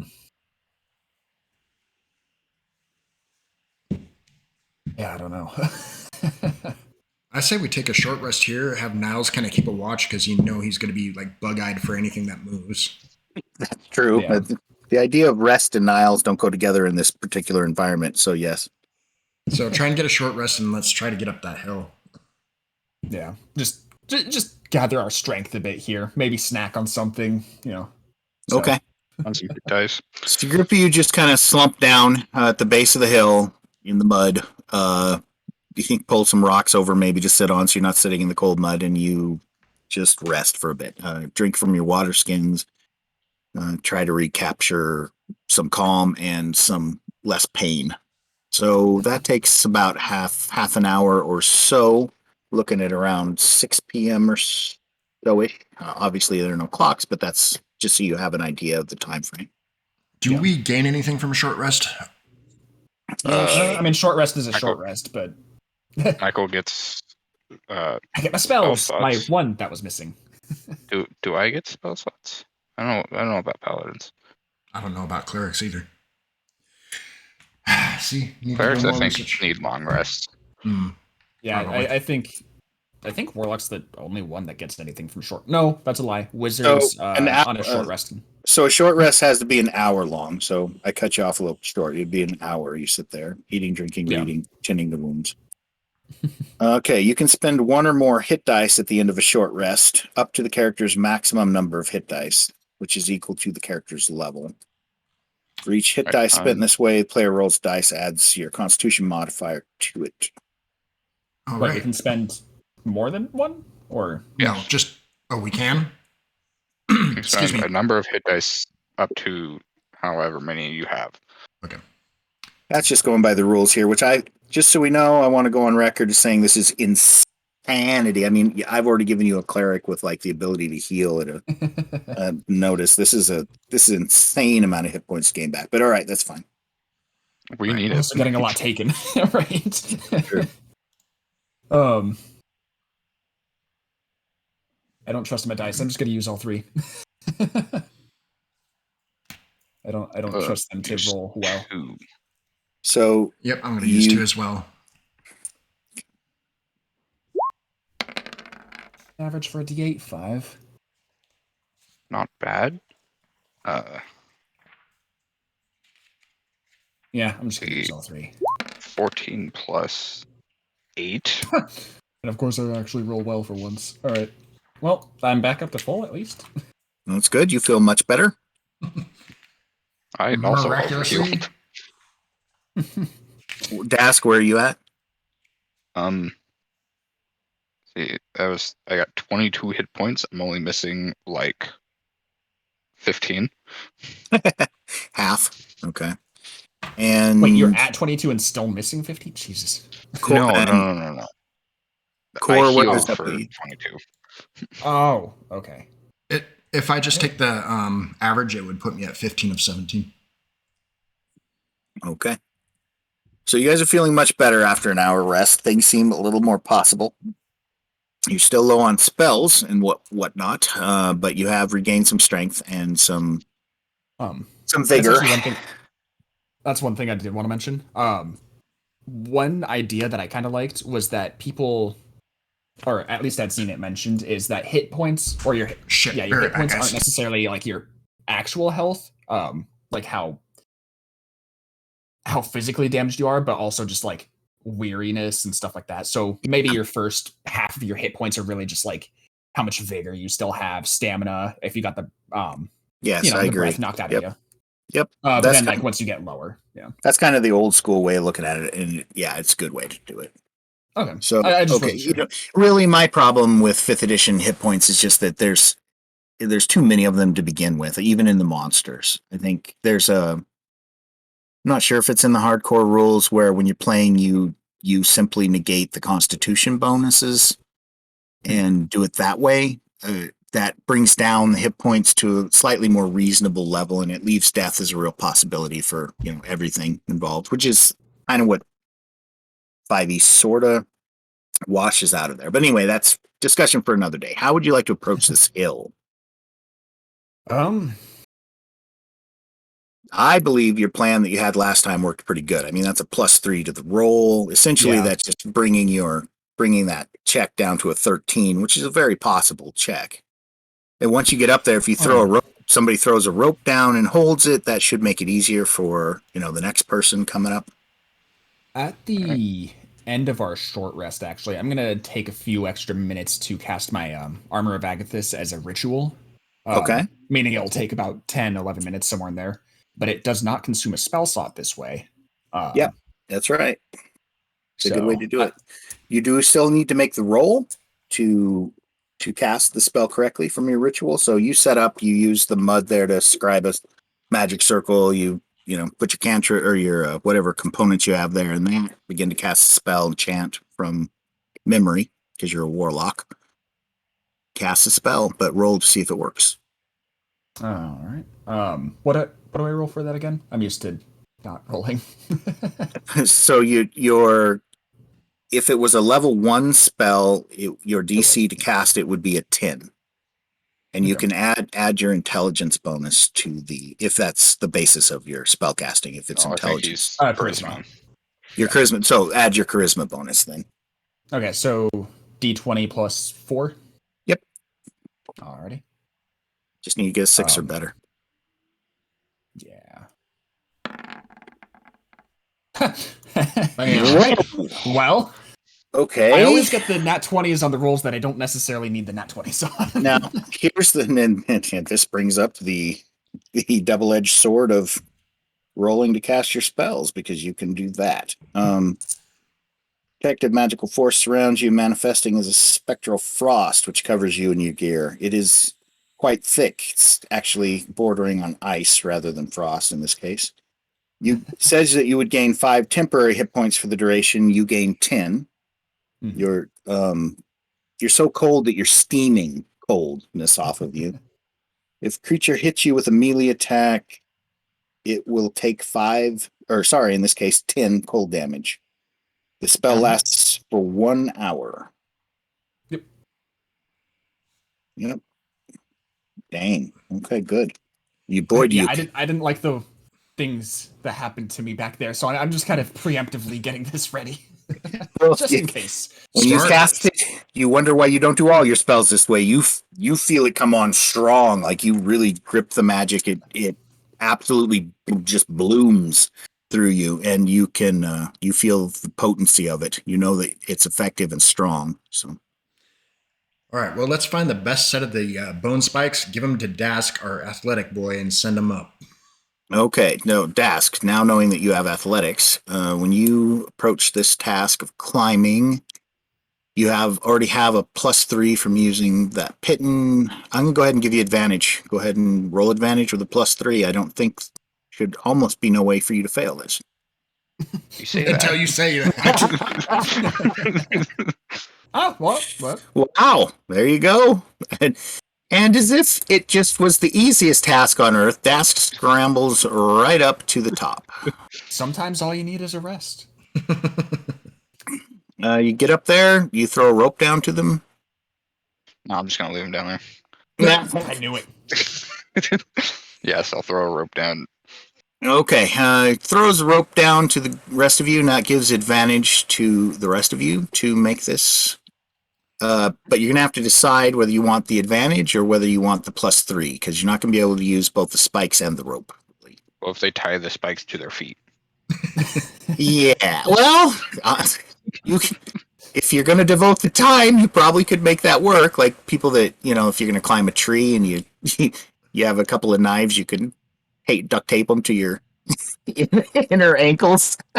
It'll work for about 15 feet before one of them breaks off or whatever. But so what you gonna do? I'll just take the advantage on this one. Okay. Yeah, good thing you did. You do fall once on the climb, but you hold onto the rope. You get your feet back under you. Continue the rest of the way up to the top. Cool. Find yourself up next to Dask.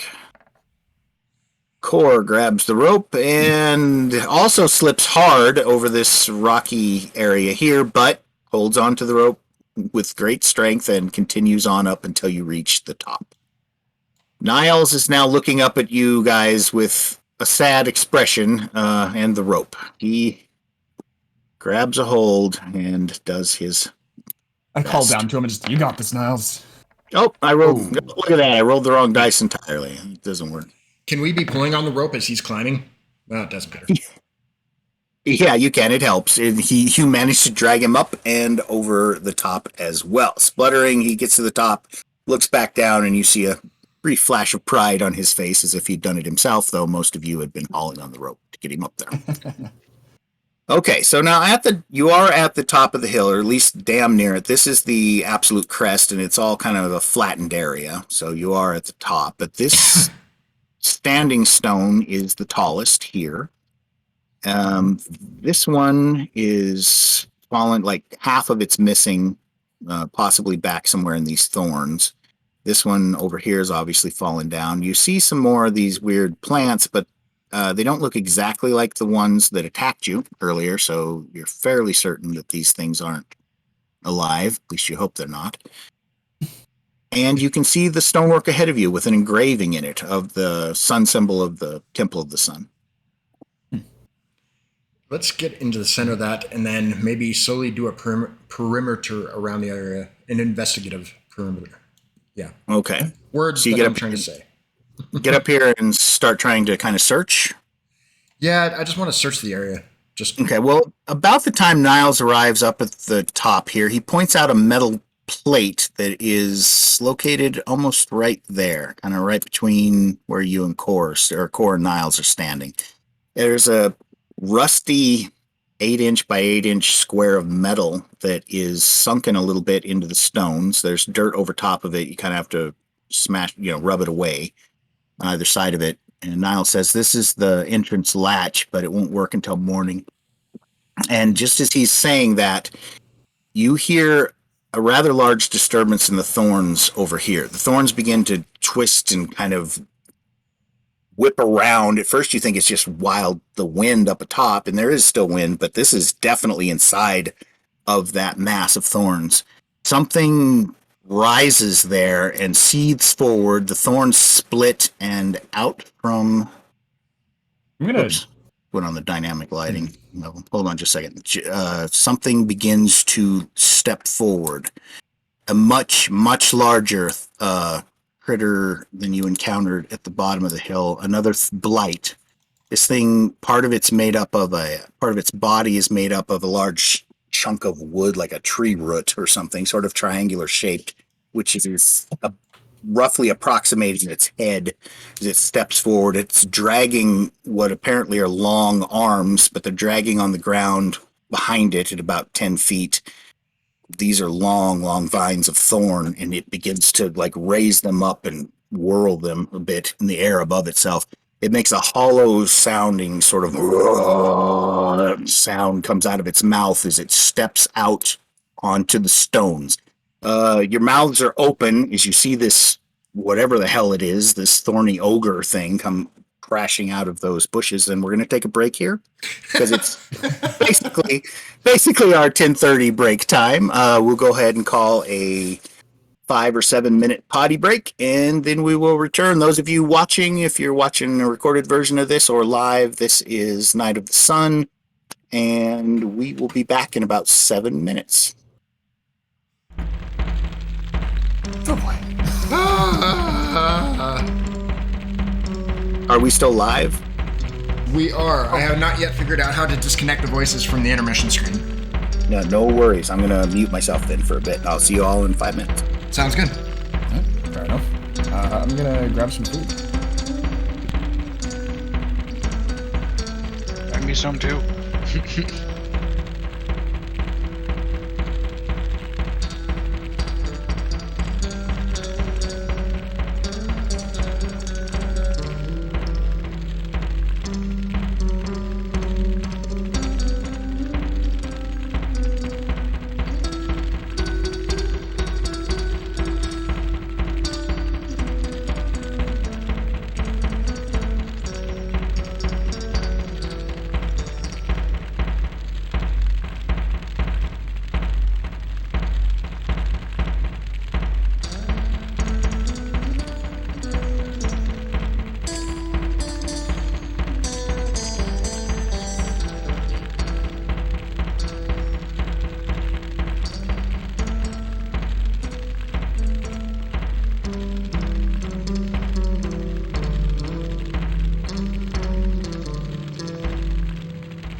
Alrighty, I don't know who all is back yet.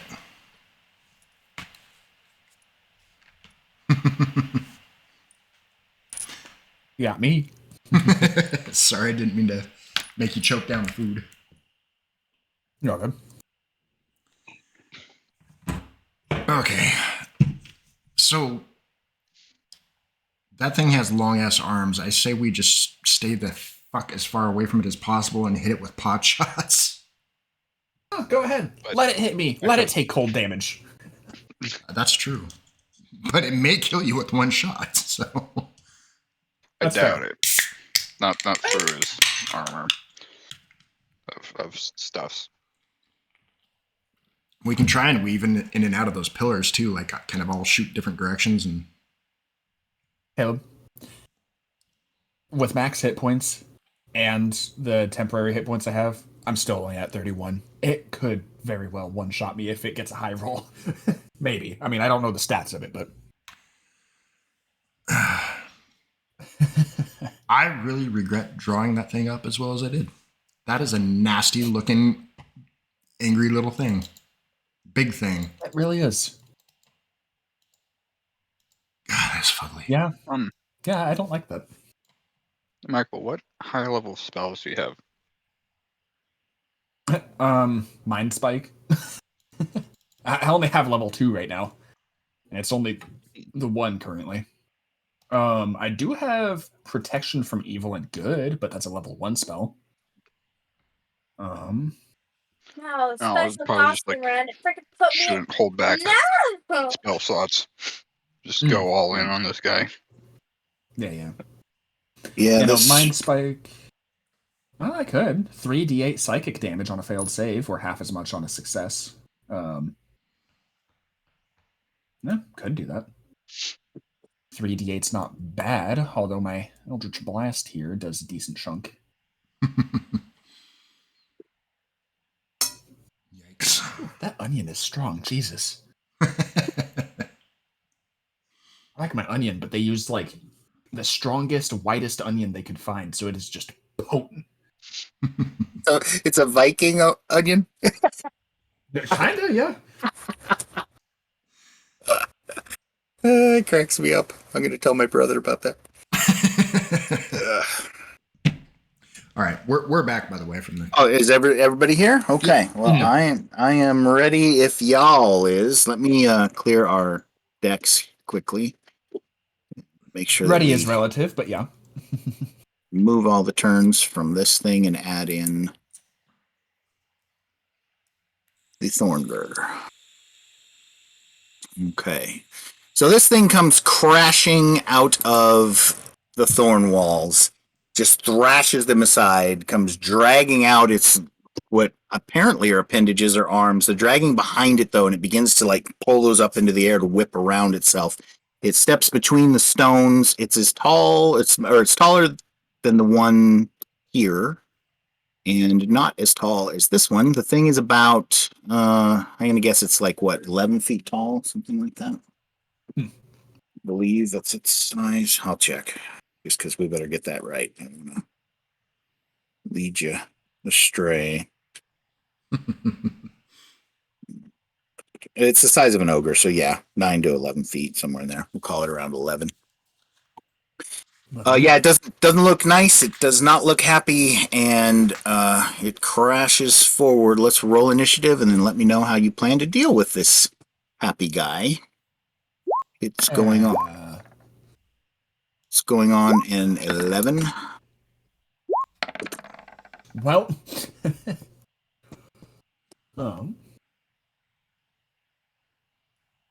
We just Sounds need about you. right. Okay, Cord, you rolled it, but it didn't update itself on my screen here. I see. So That's go ahead and aggravating. just let's do what you did before. Just roll it again, and I'll put in your 16.12. That way, at least you come up on the field. It's still not popping up. And I'm clicking. Weird. Let me try it one more time here. Okay. Oh, it's because I didn't click on my character with the right pointer. Oh, yeah, that's right. Well, okay. You were 16.2.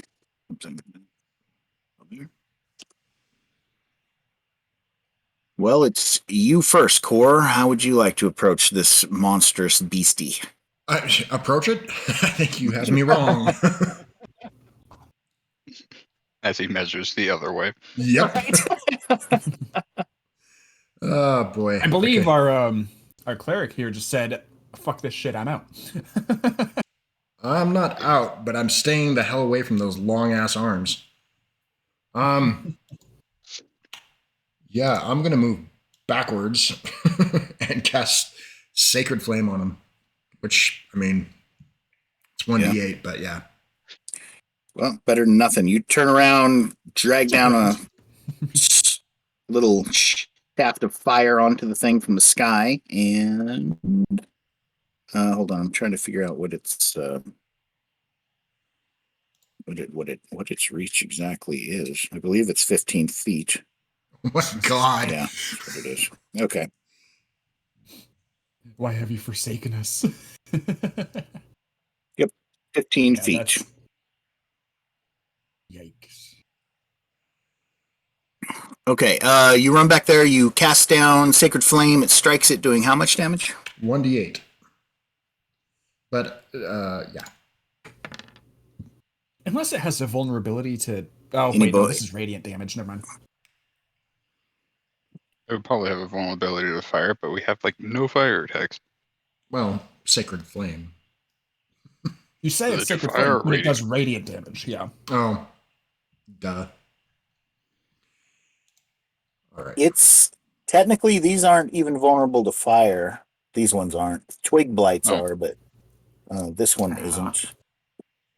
It is immune to being blinded or deaf. Oh, I'm not supposed to tell you these things, right? Okay. Just tell us what it's weak to. Dungeon Master secrets. Okay. Is that the total damage, or is there a bonus you get to add to that? I don't think there is, but let me check real quick. I'll just pop it in the screen. There isn't. Okay. Yeah, So Sacred Flame is... Yeah. flat. Okay. So that's Okay. total. Okay. Well, it does hurt it, definitely. Strikes it, the thing makes that kind of hollow, grunty yell that it makes, echoes around this area pretty good. And it is its turn. It lashes out first at, so I'm going to do this same way as we did before. I'll do Niles as 1 or 2, Oliver as 3 or 4, and Dask as 5 or 6. Slashing at Oliver, and that leaves even Oliver, or sorry, it's slashing at Niles, but I need to know what its second attack is going to, and that will be either Oliver or Dask, and then it's going to do that even odd. Oliver is even. Oliver. Okay, so with its right hand, it sweeps, like whips those long dangling thorns towards Niles. And misses. Amazingly, Niles gives out a squeak, and then it lashes with its left arm toward Oliver. Whoa! The vines wrap around this large pillar and fasten to it. The thing turns and looks at its arm, begins to try to wrench it free from there. It seems to be Yeah, stuck it's probably for the looking moment. up just like, oh god. Oliver, it's your turn. Blast that well, bitch.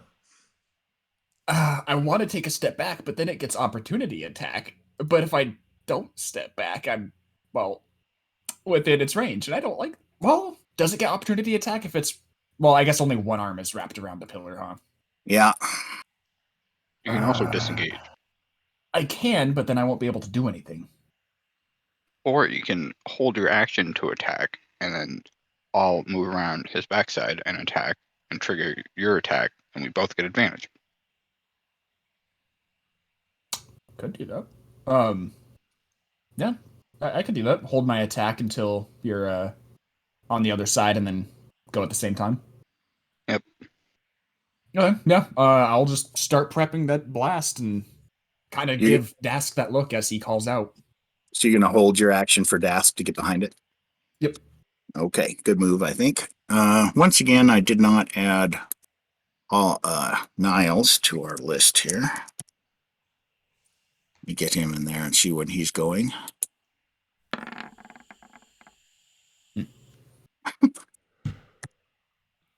I don't know if I even needed to add him. Okay. You're He's waiting. probably It's- screaming and running the other way. Yeah, oh, definitely. Yeah, the whips pop near him, and he sees that and takes off, gets behind the dwarf, and Dask, what you doing? Stake All his right. arm to the rock. Not that you could. Oliver, you gonna Eldritch Blast or you gonna Mind Spike him? I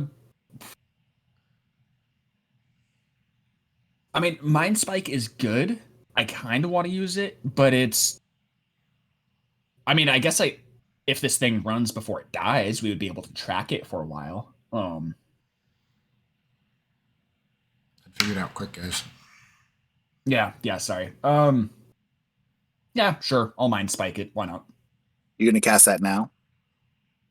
Yeah, as he moves around, Okay. Yeah, you see Dask running up behind it. Dask, go ahead and roll your attack, I guess, if you're attacking. and does this? I don't know if I can technically do this at advantage because it's actually a save. So Its armor class is a 12, I believe. Let me check. God, I may have that wrong. well, it rolled as if it's a damage die, but yeah, it needs to make a wisdom saving throw. I don't know why it rolled as damage. Okay, hold on. First, Dask, its armor class is a 13. So I think you missed. He hit. No, I got 13. Oh, you got 13. Okay, yep, you hit it. Go ahead and give me the damage on that.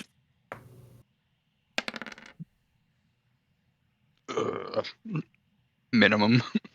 What, 3? Yeah. Okay. You run up, smash into the massive thorns that are the vines that make up its body, and you crack some of them for sure. And Oliver, you cast. What are you casting? What went on here? Mind Spike. I see, Although I it's see. it's a saving throw, so I'm not sure why it actually rolled it. I mean, do it as you wish, I guess, because yeah. If you do the saving throw route, it needs to be a wisdom save.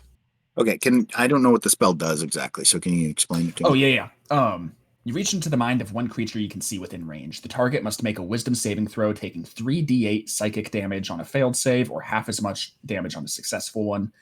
On a failed save, you also know the target's location until the spell ends, which lasts 1 hour. Okay. But only while the two of you are on the same plane of existence. Gotcha. While you have this knowledge, the target cannot be hidden from you, and if it's invisible, it gains no benefit from the condition against you. All right, excellent. Good enough. Okay, so you cast your spell, reach towards its mind with your fist and squeeze. You hit it apparently because you cast the spell correctly. The damage you did was how much? Well, You have to make a wisdom that's save. yeah. It's like I said, I don't know why it rolled. Yeah, it needs to be a wisdom. We'll just take save. that roll as if you successfully cast it or not. Right, that's right. That makes sense. Okay, so and what's your spell save, DC? Spell save is 12 plus a d4, so I'll roll that d4 real quick. Okay. Well, 13. 13. Okay, it has a +0 for its wisdom, so Hey. it failed it. Okay, so your spell penetrates, and for a brief flash, you just get a flashing jolt of memory. You know that this thing was constructed from the body of an elf who was sacrificed, bound in thorns and sacrificed in kind of a pile of them, and that the thorn vines grew into it, and it's come to life. So this thing has actually been created. You even get a brief flashing glimpse of the necromancer that created it. You see him wearing a turban. It's a red turban. He has a long, anglish nose and face, a trimmed goatee, trimmed mustache, rather.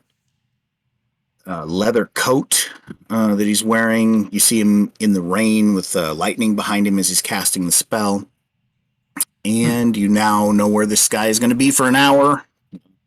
that's because you've touched its head. And how much damage did you do, Toad? 3d8. Psychic damage, Let's yes. see here. Yeah. So 10 psychic. 10. Holy cow. Okay, good. That's kind of sad. But Yeah. see, Yeah. Come on. see, Oliver, if I left you behind, we would be dealing with another one of these. Nonetheless, your spike does slam into the thing. It reels, sort of stumbles back a bit from the impact of that. Its arm relaxes and lets go of its grip on this larger pillar over here, or standing stone, I should call it. Whoops.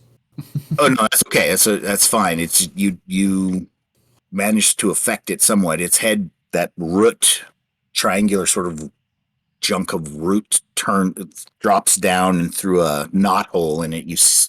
What approximates its eye gleams and glares down at you. And that's the round, folk. So let's roll initiative for the next one. Oh, right, because I saved my... I was wondering. That was an 18. Come on, give me something. Oh, you did worse than What me. the fuck Okay. is this doing? Yeah. Okay. Enter key. You're not going to enter. Okay. Well, you just sit there then.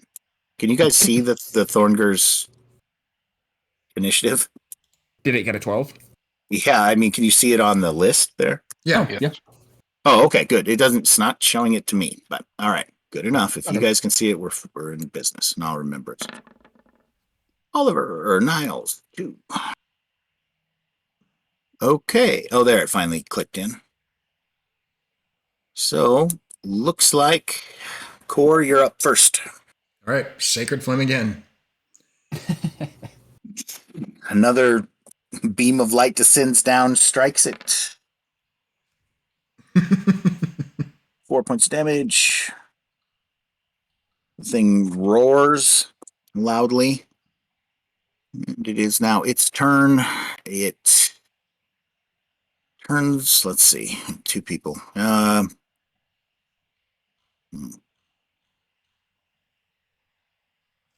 Thing turns around partway, takes a swing at Oliver again. DC or AC 12, I imagine.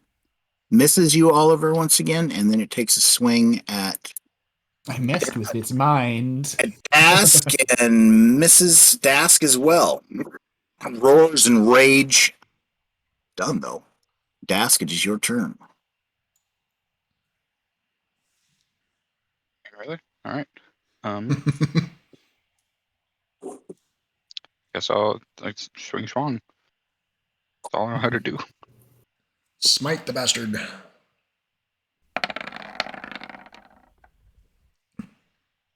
Oh, that'll work. I don't know why it's rolling at advantage, but 15. You guys are flanking Well, it. You are technically flanking it, so it's okay. Let Oh, right. it stand for now. You take the 20, that's a hit. And the damage. Oop. 5. Okay. You smash into it again, much like last time. You get a good solid hit about its hip. Somewhere right around in there. And anything else you're going to do, Dask? I don't think so. Okay. Then we're on to Oliver. All right. Yeah. I'll just try blasting it. All right. See what happens.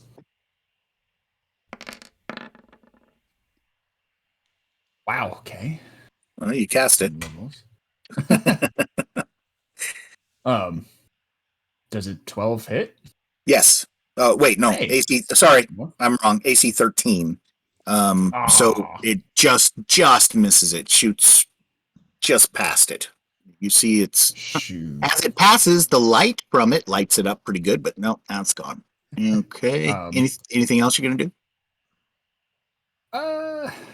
I'll probably just kind of move over here a little bit, try to create a little more space between or a little more line of sight for Core there, and then also a better flank for Dask. Yeah, I believe that's fine. It's distracted. Its last attack was at Dask, so yeah, you can go ahead and shift over that way. You haven't technically tried to leave its attack area, so okay. Exactly. And Niles. Niles picks up a rock and hurls it. Go Niles. Wait, what? Is that? It says it's an 8 in the chat, but it shows 16 on my screen. Like, And did we'll that have to, work? we'll have to go with the chat. It misses. Yeah. Its AC is a. What is 13 minus 5? Is that 8? Yeah. Yeah. It's 8. Okay, it misses and it's close. It almost hits you, Niles, but goes over you, and smashes into the standing stone behind you and glances off of it. You mean Oliver? Oliver? But yeah. Or sorry, Oliver. Yeah, sorry, get my names mixed up. Okay, that's All that good. round. And go for initiative again. Here goes the Thornbird. Give me that 12. 20. He's at the same. That's good. Well, I technically go before it, but only technically. My initiatives have been so trash. Yeah. Wait a minute. Did I roll a 14? Is that what it's saying? Goodness. For Niles, yeah. That's not what I saw. I saw a 6, but somebody else's die must have gone there or something. Yeah, that was mine. Okay, sorry. You, and okay. Niles first. He grabs another rock and hurls it. Now, if he misses by more than 5, then he has to reroll to see if he might hit you. Yes, he did. Okay, so this is a roll against you, Oliver. Oh my. The rock hits Oliver instead. Are you doing sure? What's a your armor class whopping now? 4 damage. I think Oliver's hip is it's not over 15. I think it's a 12. What's your AC, Oliver? It's 12, yeah. Yeah, okay. Armor of Agathis doesn't modify my AC, it just gives me 10 hit points. Ah. Okay. Well, you just lost 4 of them. Actually, it's not a melee attack. Niles makes a squeak and puts his hand over his face like, "Oh my god!" You can see he's rethinking the idea of attacking anything at all ever. And it is now your turn, Oliver. After being thunked in the back with a rock, I just kind of look back for a moment, like, what the? he Still somewhat protected by the ice, and just like back, and Niles is pointing at the dwarf, like, I don't know what the hell he did that for. Liars go to hell, Niles. Oh, no, sorry. Sorry, Claire. What you gonna do, Oliver? It's your turn. Okay, come on. Let's blast this thing. Let's melt it. Come on. Yeah, there we go. That'll hit. Was that a nat 20? No, it wasn't. Okay. Dirty 20. 9 damage. Did you call it a dirty 20? Yes. Oh my god, I'm taking that one with me. I will Yep. possess that one for a dirty 20. It's not natural. That's awesome. Okay. I love it so much. Okay, what did you do, Oliver? I'm sorry, I got lost by the dirty 20 thing there. Oh, it's Eldritch Blast? That what you do to it again? Yeah. Just trying to blast it. Got 9 damage. Pretty hard to miss it with it standing right there in front of you. You fry it from about, 2 feet from your hands. And you see the shockwave go through it as it's struck. It is now the Thornger's turn. It is not happy with being struck. Turns, whips at you with one of its long arms. Oliver, Makes you're sense. Oh, you're hit, and you're constricted instantly. It also Right. takes. it's one of those. But Yep, it's the same thing. 2d6 plus 2 damage. Whoops, I only rolled 1. There's the other one. Oh my god. So a total of 4 damage, but you are constricted by the arm that has grabbed you. which is totally fine Now- because it takes 10 points of damage for every turn it's constricted. Oh my god, that's True. right. So it's Yeah. as it hits me, would I be able to get that hellish rebuke off?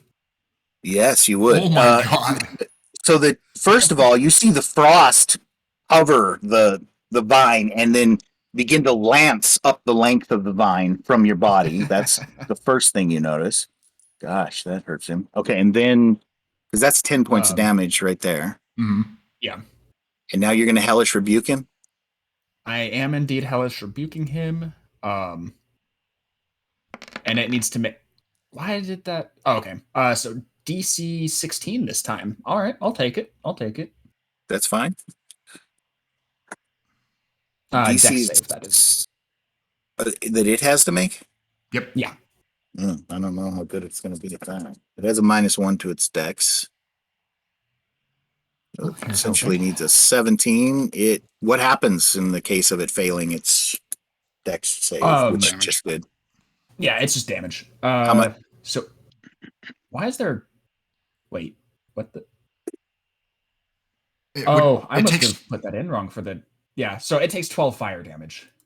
Holy cow! So you basically it lashes out, grips you with its thorns. The ice like begins to spike and lance up those thorns toward it. The thing's shaking from that already when you point a finger at it and back to hell, you bastard! And flames erupt inside of it. It crashes backwards onto the ground, thrashing, and releases you from its grip and dies. Fire and ice. Oh my god. Right, Jesus. And a large pile of debris on the ground there. All right. You kill it. And suddenly, all except for the wind is quiet at the top of Bone Dust Hill. As it falls, I just kind of look at everyone else and just, what? I don't like being grabbed.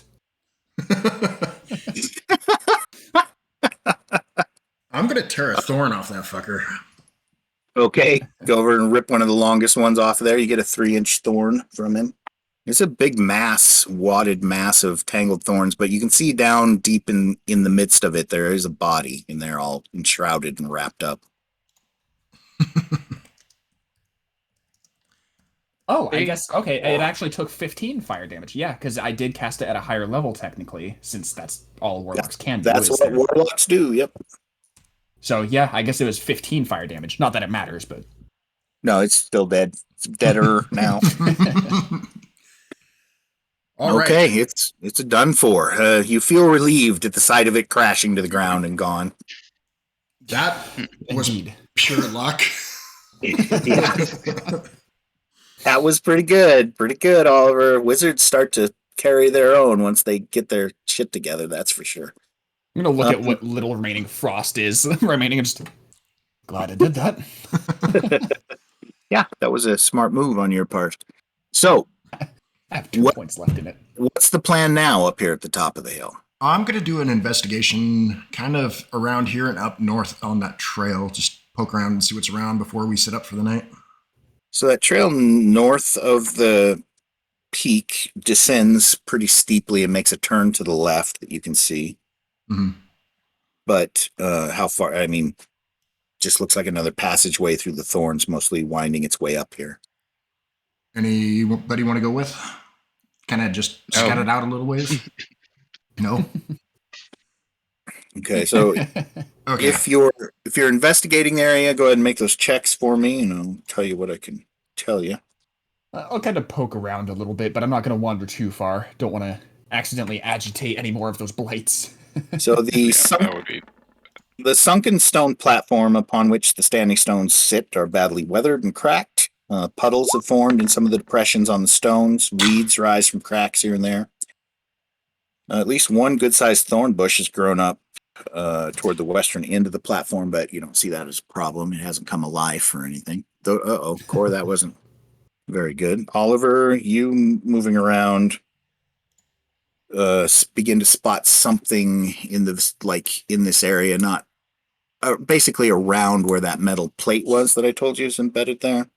Yeah. That Niles pointed out to you. So the platform consists roughly of 4 large square stones that are sunken down into the ground. Each one is about 20 foot by 20 foot, roughly.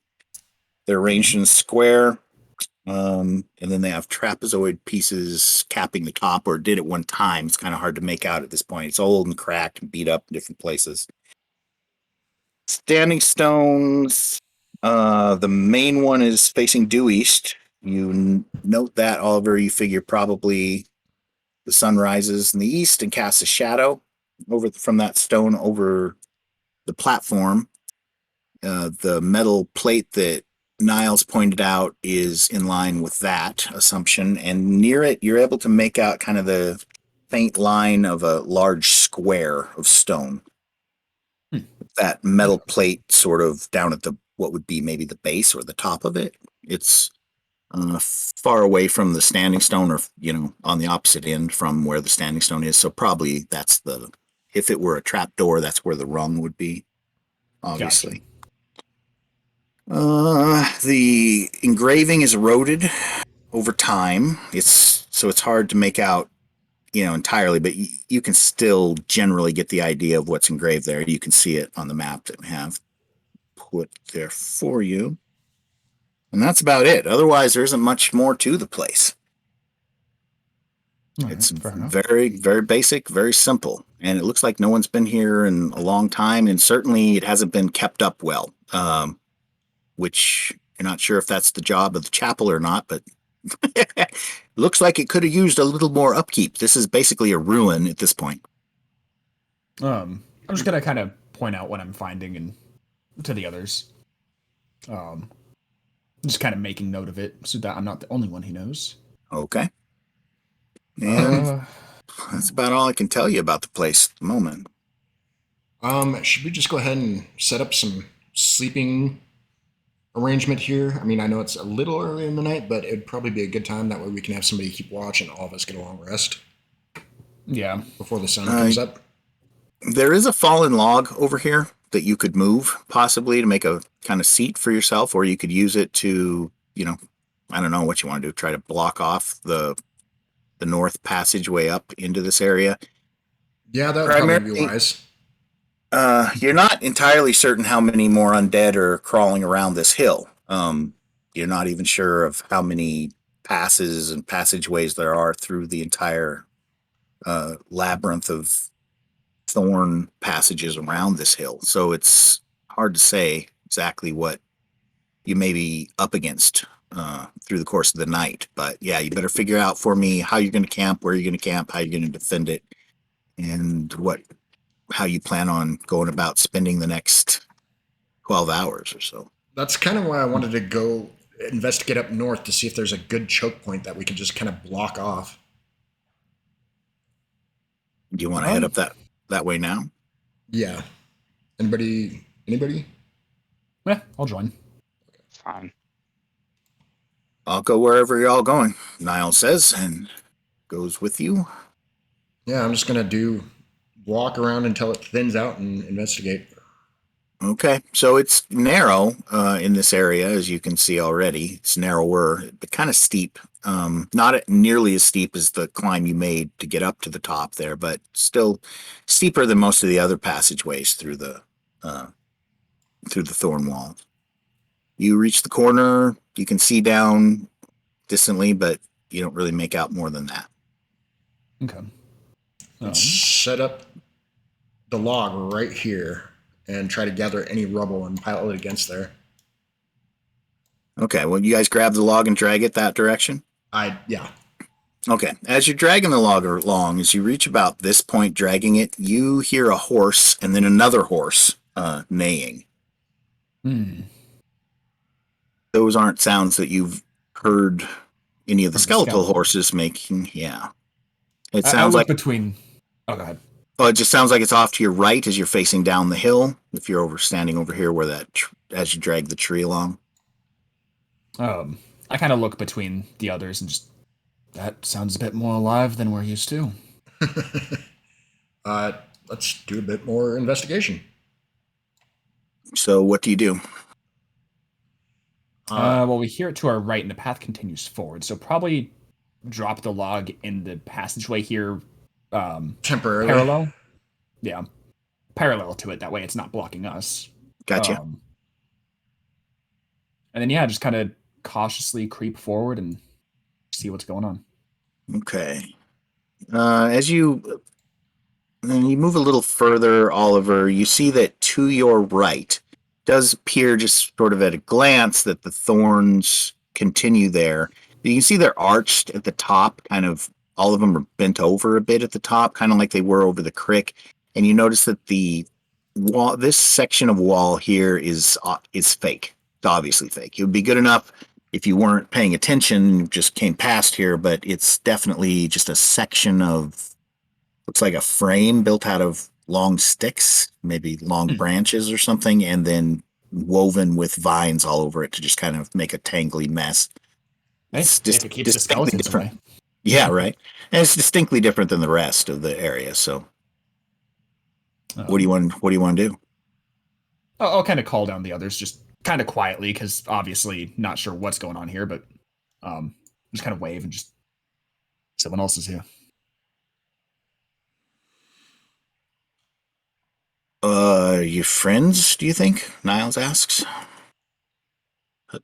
Should you call out to them? I don't think we have friends here. If we're gonna be spending a night here, we're gonna need to know what they are. It looks to you like this section of fake wall has just been kind of jury rigged up there. You could probably just grab it and pull it to the side if you wanted to. All right, I'm gonna have my hammer ready when he does that. Yeah, I'll take my. I don't know if I want to call out first or if I want to open it, because if we just kind of intrude, that might be taken as aggression. Huh. I kind of turn to the others. What do you think? Do we just go in? Should we call out? Are you going to be able to rest well knowing that something's here if we don't? Well, we'll find out one way or another, but I just don't know how to approach this. I don't know if we should call out, because if there's other things around. Fair. Yeah, I'll take my quarterstaff and kind of start pushing the stuff aside and try to keep it somewhat organized so it's not just destroyed. It's just basically a flat panel of that's probably stands 10 feet tall, 15 feet tall, something like that. It's just been propped up there. You're able to kind of, pull one of the bottom corners out and away from the ground a ways, making sort of a narrow passage, but enough to squeeze through. And you can see beyond it, I should say, is an opening. I'm going to switch you guys to a different map at this point, I believe, if I have that map. I do not. Huh. What? No. That's the map I don't have. Well, it's still here. It's just not. I don't know if you can see it or not. Are you able to see what's there behind it? Kind of an widened area? It's a blur, but yeah. We can see horses and... There's the horses and whatnot. Looks like a station of some sort there. I don't know. Well, go ahead and move the group of you on through past that. If you want to, come back. Who's going through and in what order? I mean, I'll go through and just kind of wave at the others. And then as I'm starting to go through, I'll call out quietly just so we don't startle anyone who might be here, in case they're friendly. Okay. You pull back the thing, squeeze through the false wall onto the other side there, and say what? I just kind of starting to rethink it if I should or not, but I just... Hello? Is anyone there? Not too loud, but just trying to grab attention for those around. One of the mules makes a sound at you and looks over. All of the horses have leaned their heads and are looking. All their ears are up. They are very curious as to what's going on. They seem to be happy, maybe even to see someone. You don't see any people, but you see what looks like a campsite. A lean-to has been erected. Over in this area, you see some bedding on the, wet on the ground. Some more bedding in the lean-to. Kind of continue a little more forward. Not quite as far as my character's positioned, but kind of like in that corner. Right about there. Okay, roll a d6 for me. A d6? Yeah. All right. Ow. What's that do? What's that do? Good or bad? I'm checking my notes to find out. Oh no. I know you have to do that. I'm just not sure how terrible it's going to get. Well, as I'm stepping forward, I kind of call out quietly again, if that matters. Okay, no, nothing happens. You're fine. You're Okay. fine. Um, there's horses there. Looks like there are four of them. One of them is four horses and two mules, I believe, is what's present. There's a one of the horses is very large. It's a draft horse style horse, like big. Mhm. They're all unsaddled. Their gear is piled up over, in these areas over here near the lean-to, under the lean-to, probably. You make out some barding on the ground there, furs, lots of just strange accoutrement for the horses, packs for the mules. Looks like some piled supplies and things kind of under that lean-to. Interesting. And I still don't see anyone?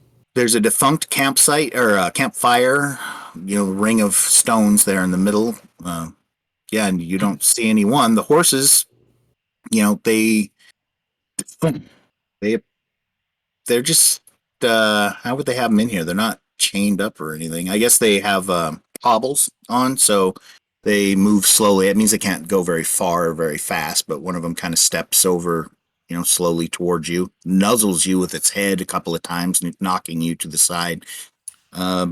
They seem maybe hungry. Huh. I'm gonna kind of call back to the others and just, well, it's a campsite. No one's here. Just some horses. All right. Um, Come on, Niles. Let's check this place out. Okay. Go ahead and move you guys in. Dask, roll a d6 for me. Like we're about to get horse companions.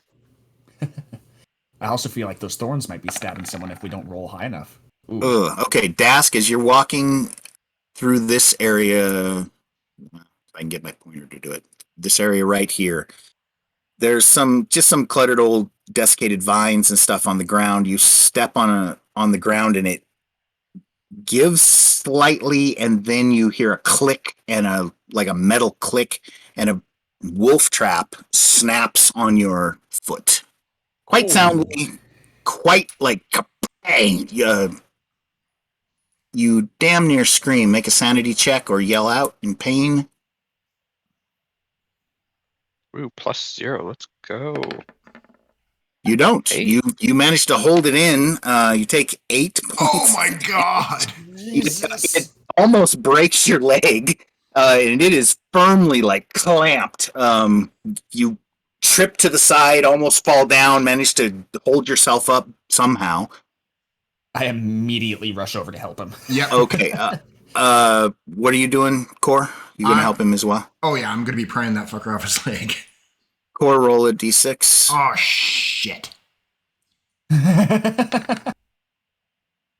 Okay, you get over there, no problem. You don't step on anything, and as Niles comes through and sees this, his eyes go wide, and he's just scanning the ground like there could be vipers everywhere. But Core, you managed to get down next to Dask. You can see the chain is sunk down into the ground, and a piton has been put in there and then buried, so it's held in place. You guys grab a hold of the two sides of this thing and force it open. Oh yeah. Yeah, I'm gonna kind of take my quarterstaff first, kind of put it in there so that way it doesn't clamp on our fingers or anything. Okay. Yeah. So use that as like a safety measure. As we widen it too, let's get my hammerhead down in there and. Okay. Sounds good. One of you needs to make a strength check for the actual trying to wrench it apart, and then no, I'll hold on. probably be helping Core more than anything else. So. Right. So yeah, I need to know who the helper is, basically. So Core, you'll have advantage on the strength check. It's DC 12 to wrench this thing open with two of you working on it. So go ahead and roll that. Now, if you roll like a 1, 2, or a 3, though, that would be bad. But you didn't. Neither can you get it pulled apart on the first try, even with help. It's the damn thing. It's a rusty, vicious-looking trap. Hope you got your tetanus shot. help. Yeah, you'd like to. It's a lot of pain on your leg, so you reach down there and try as well. I don't know if that's gonna. There isn't like a mechanic where I can add yet another D20 or something. So just roll with advantage again. I guess I'll lower the DC to an 11. See if we can get it that way. If 3 of you are doing it. Ooh, that Well- was close for a minute. Okay, yes, you managed to. If you rolled a 1, 2, or 3, you would have pried it apart and then let it snap on his leg again, doing the damage again. So yeah, you managed to wrench it apart, and Dask, you fall back and pull your leg out of it. Warm blood is filling your boot as you let the thing snap shut again. Yeah, for the time being. Okay, it snaps back shut. Lays there looking innocent. I'm I'm gonna, gonna look around for more. yeah, immediately scan the area for more. Oh, You find one, Oliver. Kind of over in this direction. Basically, Core stepped right over it to get to Dask. I will point it out to him. Want to use your staff to trip it? Yeah, I'll just kind of give it a quick jab. That way, it doesn't like clamp on the staff, but just enough to trigger it. There's no way to do that, Oliver. Well, what's your dexterity? Find a different stick. That's fair. Yeah, yeah, Okay, find something else, some other way to do it. yeah. I like McCoy rock. stuff. I don't want to ruin it. You find a rock and drop it, and bang, the thing Sorry. snaps up out of the ground. All right. Well, you've cleared the traps Okay. at least. Managed So to we hope. the horses are still looking at you expectantly. Now, there are some bags of grain over there, and the horses seem somewhat... Okay, well, let's put it this way. They seem hungry, all of them. The 2 mules and the horses, especially the mules, seem hungry. But the big horse, I'll be damned if it isn't stink-eyeing you. It's just... its eyes are narrowed, and it's just glaring at you guys, almost. Its ears are even back. Its ears are back just a bit. I'm gonna kind of put my hands up and just, oh boy, it's okay. I'd leave him alone. Let's feed the other ones. Snort and paws the ground in front of it a little bit, and it is big. I mean, it's an impressively large animal, so you'd probably want to give it distance. Yeah, yeah. Where are these grain bags? Is it these things right here? I'm not sure. Those are stumps, I believe. Over here under this lean-to, there are some bags of grain in there, corn, that kind of thing. That means we have to get past the big guy. Yeah, just go wide. go around it in this direction, Yep. maybe. Yeah. Yep. Okay. So who goes and gets the feeds? Basically, you're feeding the horses, right? But essentially, Yeah. Yeah, I'm gonna Okay. crawl around over to here and Okay, make me a perception check right there. DC 15, but it's not that important. oh shit, that wasn't supposed to be with. I'm sorry. It's okay. You don't notice anything anyway. You reach the pouches of grains for the horses. Drag one of the bags out. I'll kind of follow along with them to Okay. help out. Dask, what are you doing? Limping? Niles, help him with his damn leg. Oh, yeah. Niles chases you this direction. Kneels down, says a prayer, and grabs your leg there. Heals you for whopping 6. It's actually good healing. Nice. Almost as much as you took. Should I Or make a laugh perception if as you well, roll or does max. Yes, please do make the perception check over there. it? 17. Okay. Well, the first thing you notice is that there are magic etchings on the ground that have been carved in the ground, probably with a staff like yours, but they're carved deeply. They're still there despite the rain. Strange group of circles in the ground. It looks, if you want to make an Arcana check, you could probably discern what you're looking at a little better. Oh yeah, that'll do. 20. It's necromantic all the way. This is definitely some sort of necromantic spell that's been cast here. Matter of fact, there are bones, and there's a skull over here that looks fairly fresh. It's had the skin peeled off of it. It's still got a lot of dried blood kind of on it. Setting at the top of that. Not far from it. As a matter of fact, you look toward that skull, and then you see that up in the vines, up here, maybe, you just make out a figure hung up in the vines, high up in there. It's all tangled up in the vines, maybe about 20 feet off the ground or so. It's upside down. It's all tangled up and held in place by the vines. I'm gonna kind of call to Core real quick, just loud enough so that if this thing is alive or whatever, it could hear me if it's paying attention. Just hold on feeding the horses. There's something over here. Because that way, if they hear me, they know we're not bad, hopefully. Well, it doesn't seem to move. There's Okay. no change in it. It's just up there. You're able to make it out. Can I get So closer I and kinda poke it point with that a out. stick? It's about 20, 25 feet up in the air. Oh, Plus okay. it's back about 10 feet in the thorns.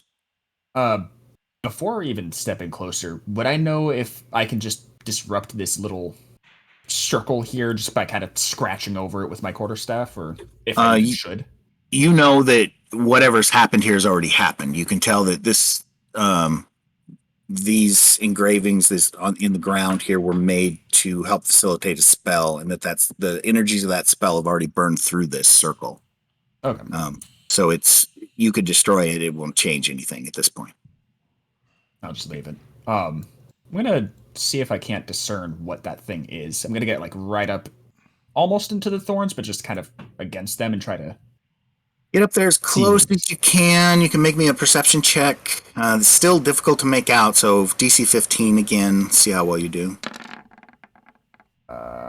Almost. Not bad, not bad. But it's a small figure. Maybe you can see long hair off of what must be the head of it. It's upside down. It looks like possibly light colored hair.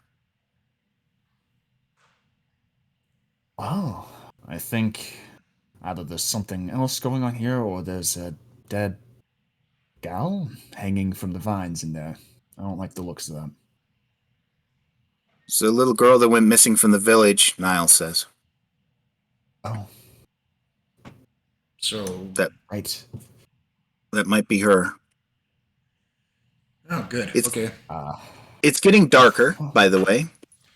Should we make camp here and set the traps up at the front entrance there? Boy, Yeah. Just kind of look around. Should we kill the Doesn't big seem horse? like anyone's. We killed the big horse. Well, let's try to I wanna feed the make other friends ones with the first. big horse. Right? But let's try feeding the other ones first and see what it thinks of us then. All right. First off, traps and kind of prop that area open or closed down there. Yeah.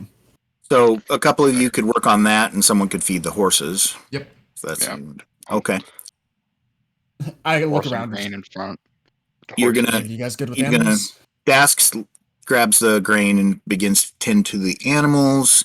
Boy, are they happy to get grain. You just drop probably a pile in front of them, each one of them, and they just begin to slough it up as fast as they can.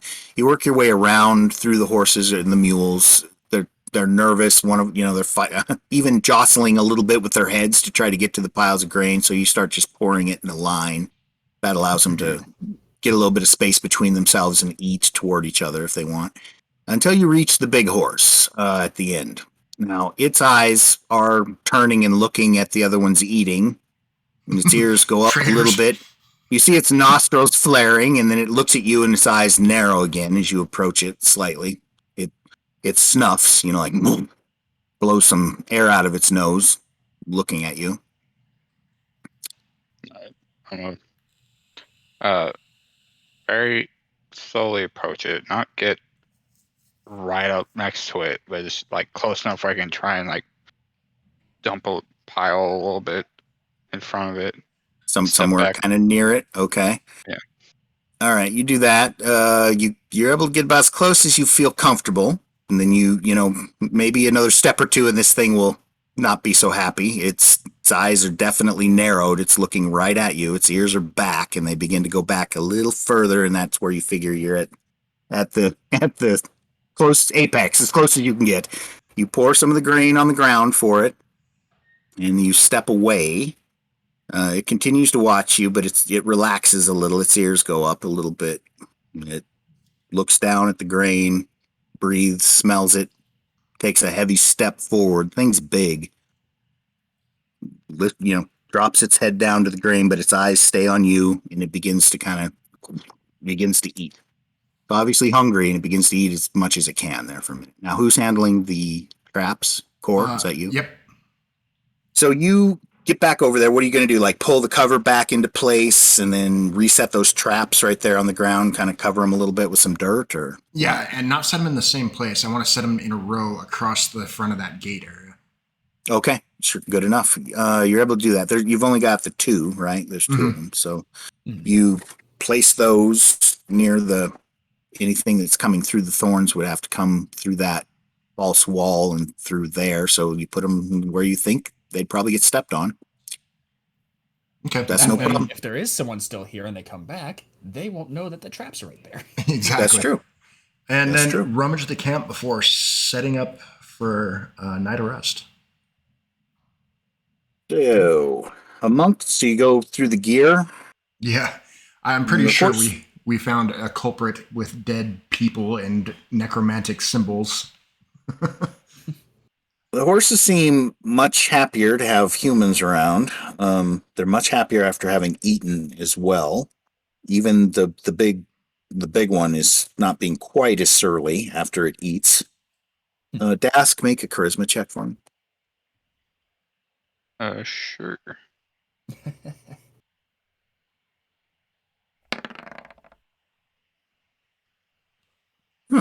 Okay. Alrighty. And then hold on just a second. So you go through that loot or the junk that's piled loot. I don't even know if you call it loot. You find grain and corn for the horses and mules. About 3 sacks, enough for 4 days maybe, but it looks like they haven't eaten in a few days, so they're very happy to get it. You find an interesting leather tube. It's about 2.5 feet long, maybe 3.5 inches in circumference. It's capped at one end. That is under one of the saddles. There are some saddle bags. Rifling through those, you find just an assortment of stuff here. But you want me to just start listing it off, everything that comes out of here? Only things of interest or that. Okay. Well, there's 4 sets of saddles, bridles, and general gear. Let's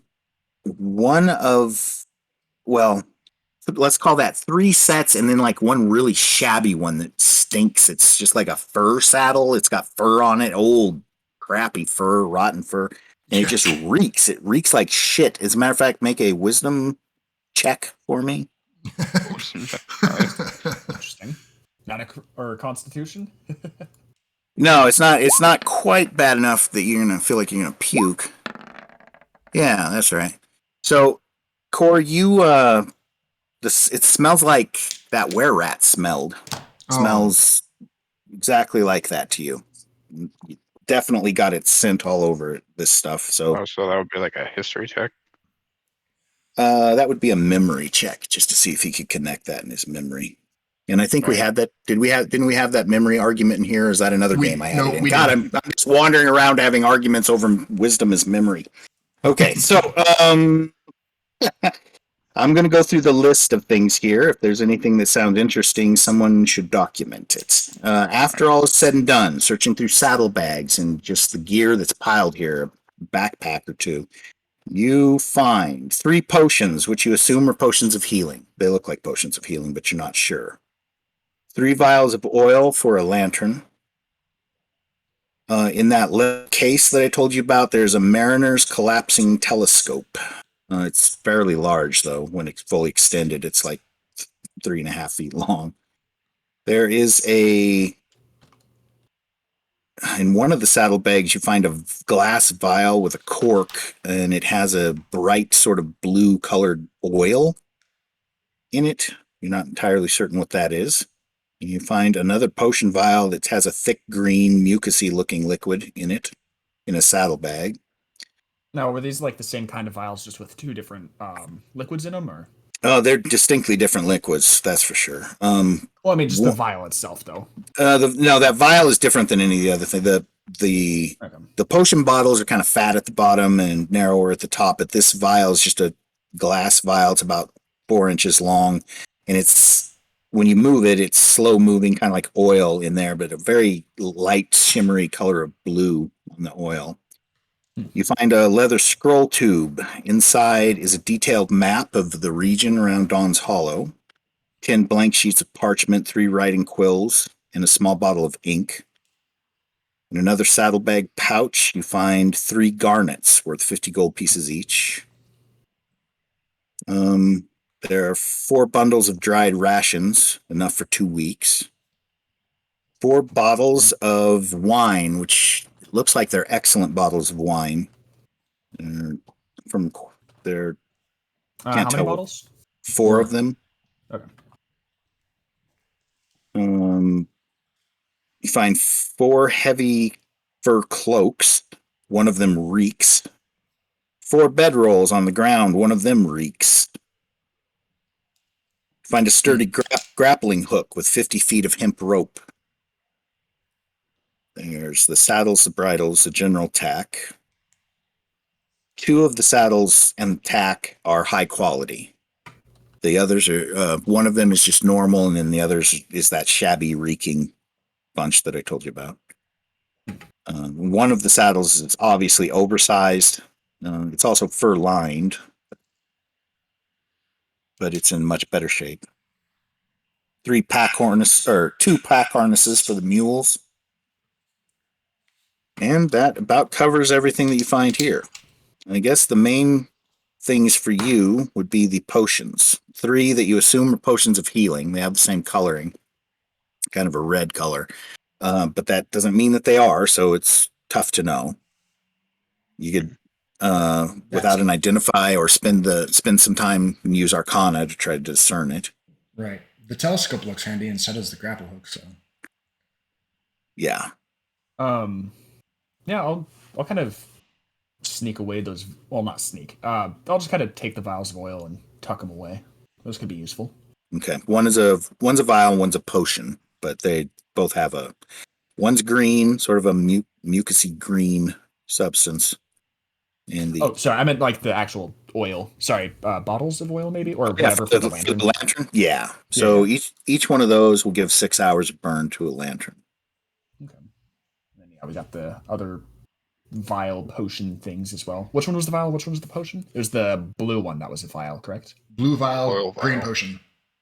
Okay. Blue vial, green potion, and 3 red potions, which you assume are healing potions, and may well be. Blue flowers with thorns. Okay, I just wanted to make sure I had it all written down correctly. There's extra dried rations. It's mostly dried meat and some cheeses. The wine, yeah, that's about it. By the time you're done sort of inventorying all this, setting up the traps, feeding the horses, it's grown dark. Do you build a fire? You know, you say those rations, or you talked about those rations like they were just kind of mediocre, but I mean, jerky, cheese, and wine? It's a pretty good snack to me. Yeah, I suppose.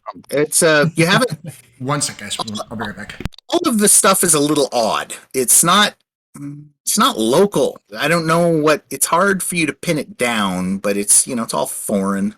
It feels like it's traveled quite a distance to get here, so not familiar, but not really familiar. There's something different about it. Yeah.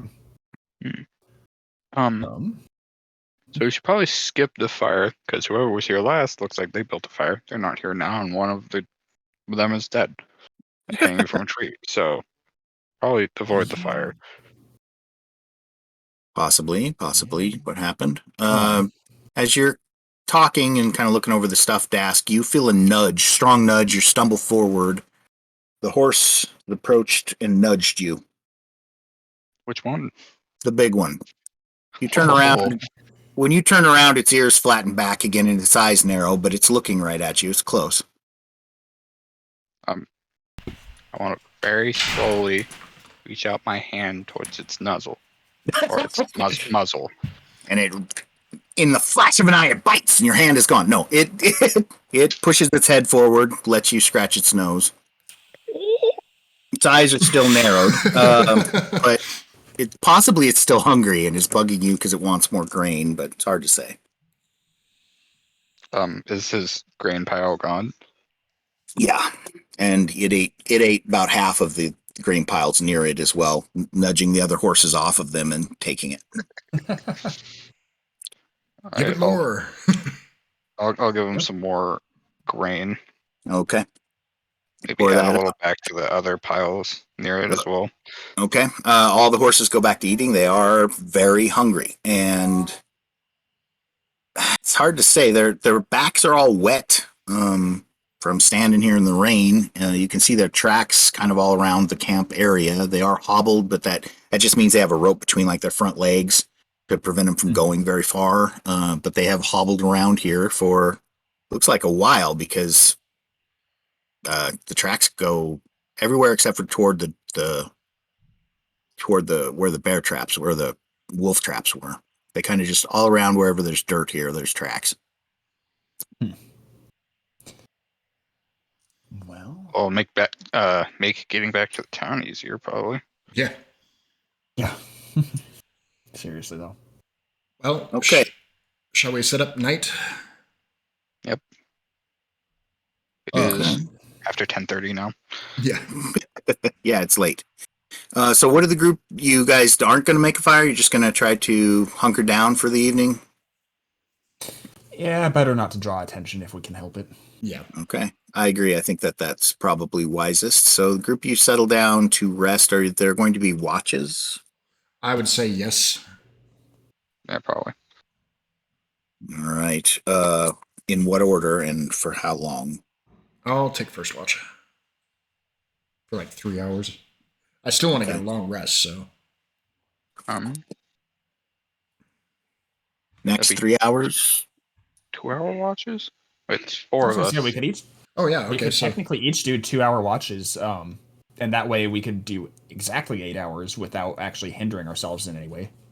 yeah, let's do that. No, I don't think that'll work because the last person to do watch only sleeps 6 hours before getting up to do his 2-hour watch, and then Well, everyone else gets the up. long rest, you only need 6 hours of actual sleep, and then what? 2 hours of light activity, which I would consider downtime.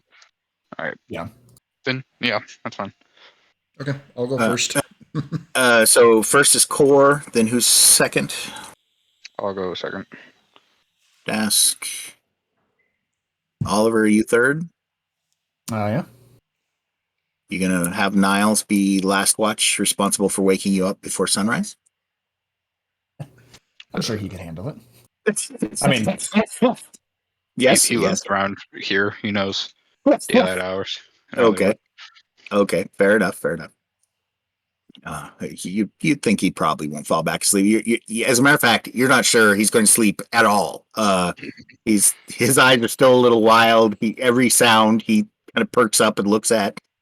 So yeah, the group of you hunker down, get out of the rain as best you can, and begin to try to rest. So let's see how the night passes, shall we? Be 2 of these. First half of the night goes swimmingly. Not a sound other than the wind over and through the vines. And the second part of the night, so I guess we are now at probably the end of Dask's shift on watch. He goes to bed. Oliver, you get up, and this will cover you and... Okay. All's well. Niles is shaking you all awake. It's like I think it's almost sunrise, he says. All right. Perfect. Start gathering our shit. Okay. Group, you gather your stuff and what? Head back out of here, replace the false wall, and head back up to the top, or what are we doing? After leaving some more food for the horses. Okay. Yeah. Leave another pile of food, which they are very happy to get. When are we done streaming? At When are we midnight. stopping? In Midnight. 20 minutes. Sorry, midnight for me. Okay. Oh, I see. All right. Well, do you have to go? No. Okay, because we could stop here. I mean, we're close enough, but we'll probably just play through. There's a good point where we can stop. Yeah, we can like get into the Yeah, exactly. tomb. Okay. All right. So, one more check here. Oh. Huh. That's not good. So, you guys just going to replace the wall and head back up onto the top of the hillock? Yes. But after that, roll slowly. I mean, everything's got to be cautious about this. I mean, Right. in general, we're not in a great position, so. Okay, hold on just a second. I gotta do some footwork here.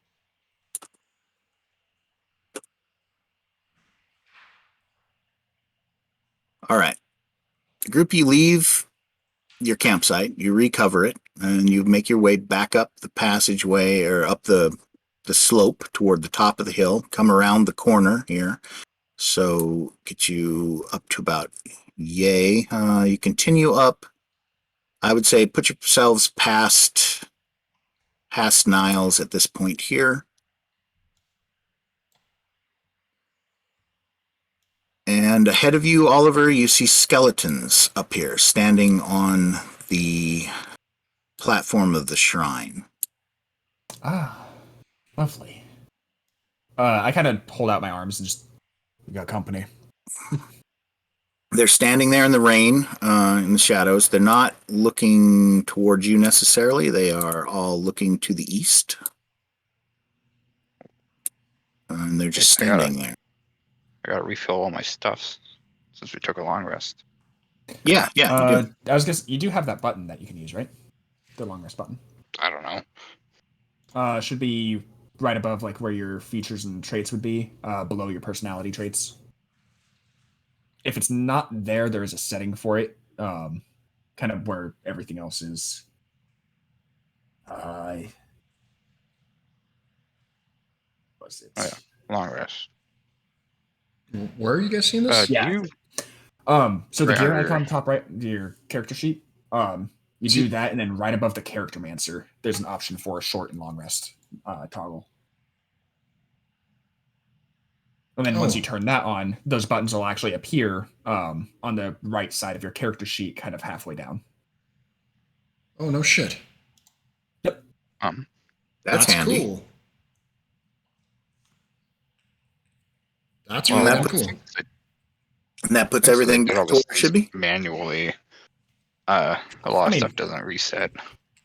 I was gonna say I would want to double check things because if you didn't use the compendium for some of your stuff, then it might not reset. But my spells and stuff reset when I did the short rest, and then long rest gave me.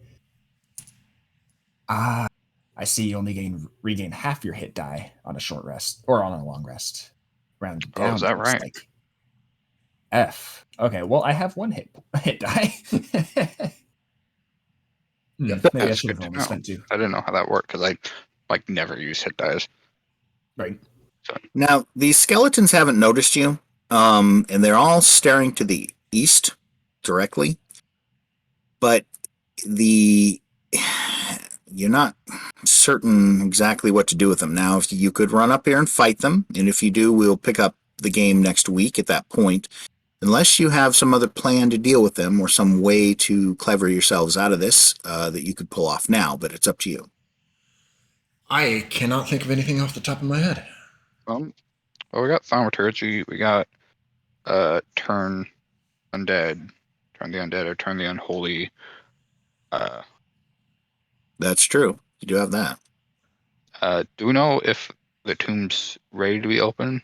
If we can do it now, if we still have to wait a minute for a certain time. Like the day before, it's very overcast, very gray, just rolling gray clouds above this thin, area of sky you can see above you. It's light ambient. There's enough ambient light. It's still pretty dark, but there's enough ambient light that you can tell it must be right at or about sunrise. So you're not sure how much time you have. All right. Fuck. Best course of action in that case then would probably be to run in there, cast whatchamacallit, the turn the undead or whatever, and just get them to flee so that way we can get right to it. That seems like a pretty good way to handle it. Yeah. You gonna try that, Core? Yep. Okay. And what's everybody else gonna do while Core does this? I was gonna say we'll probably sneak a little closer first just to kind of get a better idea, and then I'll probably go with him in case his fails, and then I can do it. Okay, sure. That makes sense. All right, so it's 30 feet, right? I believe. Yes. Yes. Okay, so I need to move to right. I'm just gonna kind of quietly and crouch down, kind of Okay. set up over here. That No way, problem. There's a pillar right here you could kind of hide behind. yeah, but then I'd have to. Oh, I mean, I can't actually move my character behind it, so I mean, I guess I could do that. Okay. So you guys saunter up there, and Dask, where are you going to be positioned while this is happening?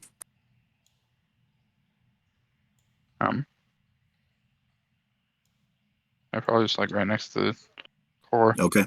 All right. As you two come walking past that first standing stone, the skeletons, of course, notice and turn to face you. All of them. They lift their swords, spears, and rusty, bent up, beat up shields. Turn undead. Whoa! They are grinning. They're very happy to see you, apparently. And go ahead and make your check. Do you roll, or do I have to just make saving throws for each one? Saving throws for each one. You raise your holy symbol. The Lord of Light rebukes you, and boom. Let's see. What's their save? DC 11. Is it only DC. 11? Or Yeah. is it the plus proficiency His- die? Oh, it's plus proficiency, and I should go ahead and roll that because that's like a 75 chance it'll be that or better. So, Sure, sure. oh, There you go. so at least it's a 13. 13. Okay. Here goes I'll start with the one closest, this one here. 9 is a fail. He takes off. First this way, then runs around this way on his way off. And now I'll go to the next closest one over there. Holy cow. Nope, Steadfast. he comes charging forward. Hell with you. Then next one fails. He begins to skirt down the hill. Next one. What the hell? Just roll the die. Don't give me that. The 12. What did they need? A 13? He Yep. fails. He's off. And the next one fails by just barely. Off. And the last one. He's steadfast. Moves 2 forward. Okay. These ones are fleeing. Looks like they're headed for the slope over in that direction. The 2 that were not affected are marching towards you. And that, my friends, is where I think we'll have to leave this game session for this week. We will pick up here, try to clean up these 2 skeletons, and see if you can't open the door into the dungeons next week. Anybody watching this now or in the future, you've been watching us play through Night of the Sun. It's available on RPG.net. You can go there, pick up a PDF of it, or you can print a hardback or a softback version of the module. Either way, we also want to let you know just for that occasion. Yeah, and we want to let you know that we have a newsletter that's available. First issue of our newsletter is free. It's available at our Patreon at Mad Hermit Games. It's a big old beefy newsletter with a serial adventure that comes out in each issue of that newsletter, in addition to the articles and things that are in there. So there's just like one long, almost a campaign basically, that'll be serialized, cut up, and put out in each issue of our newsletter. The second issue is about to come out here in just the next few days. So go there and pick up the free issue if you want to take a look at it. And that's it. Thanks for watching. Thanks for playing, you guys. It was good to see you. And we'll do this again next week. Night, everyone. Sounds good. Night.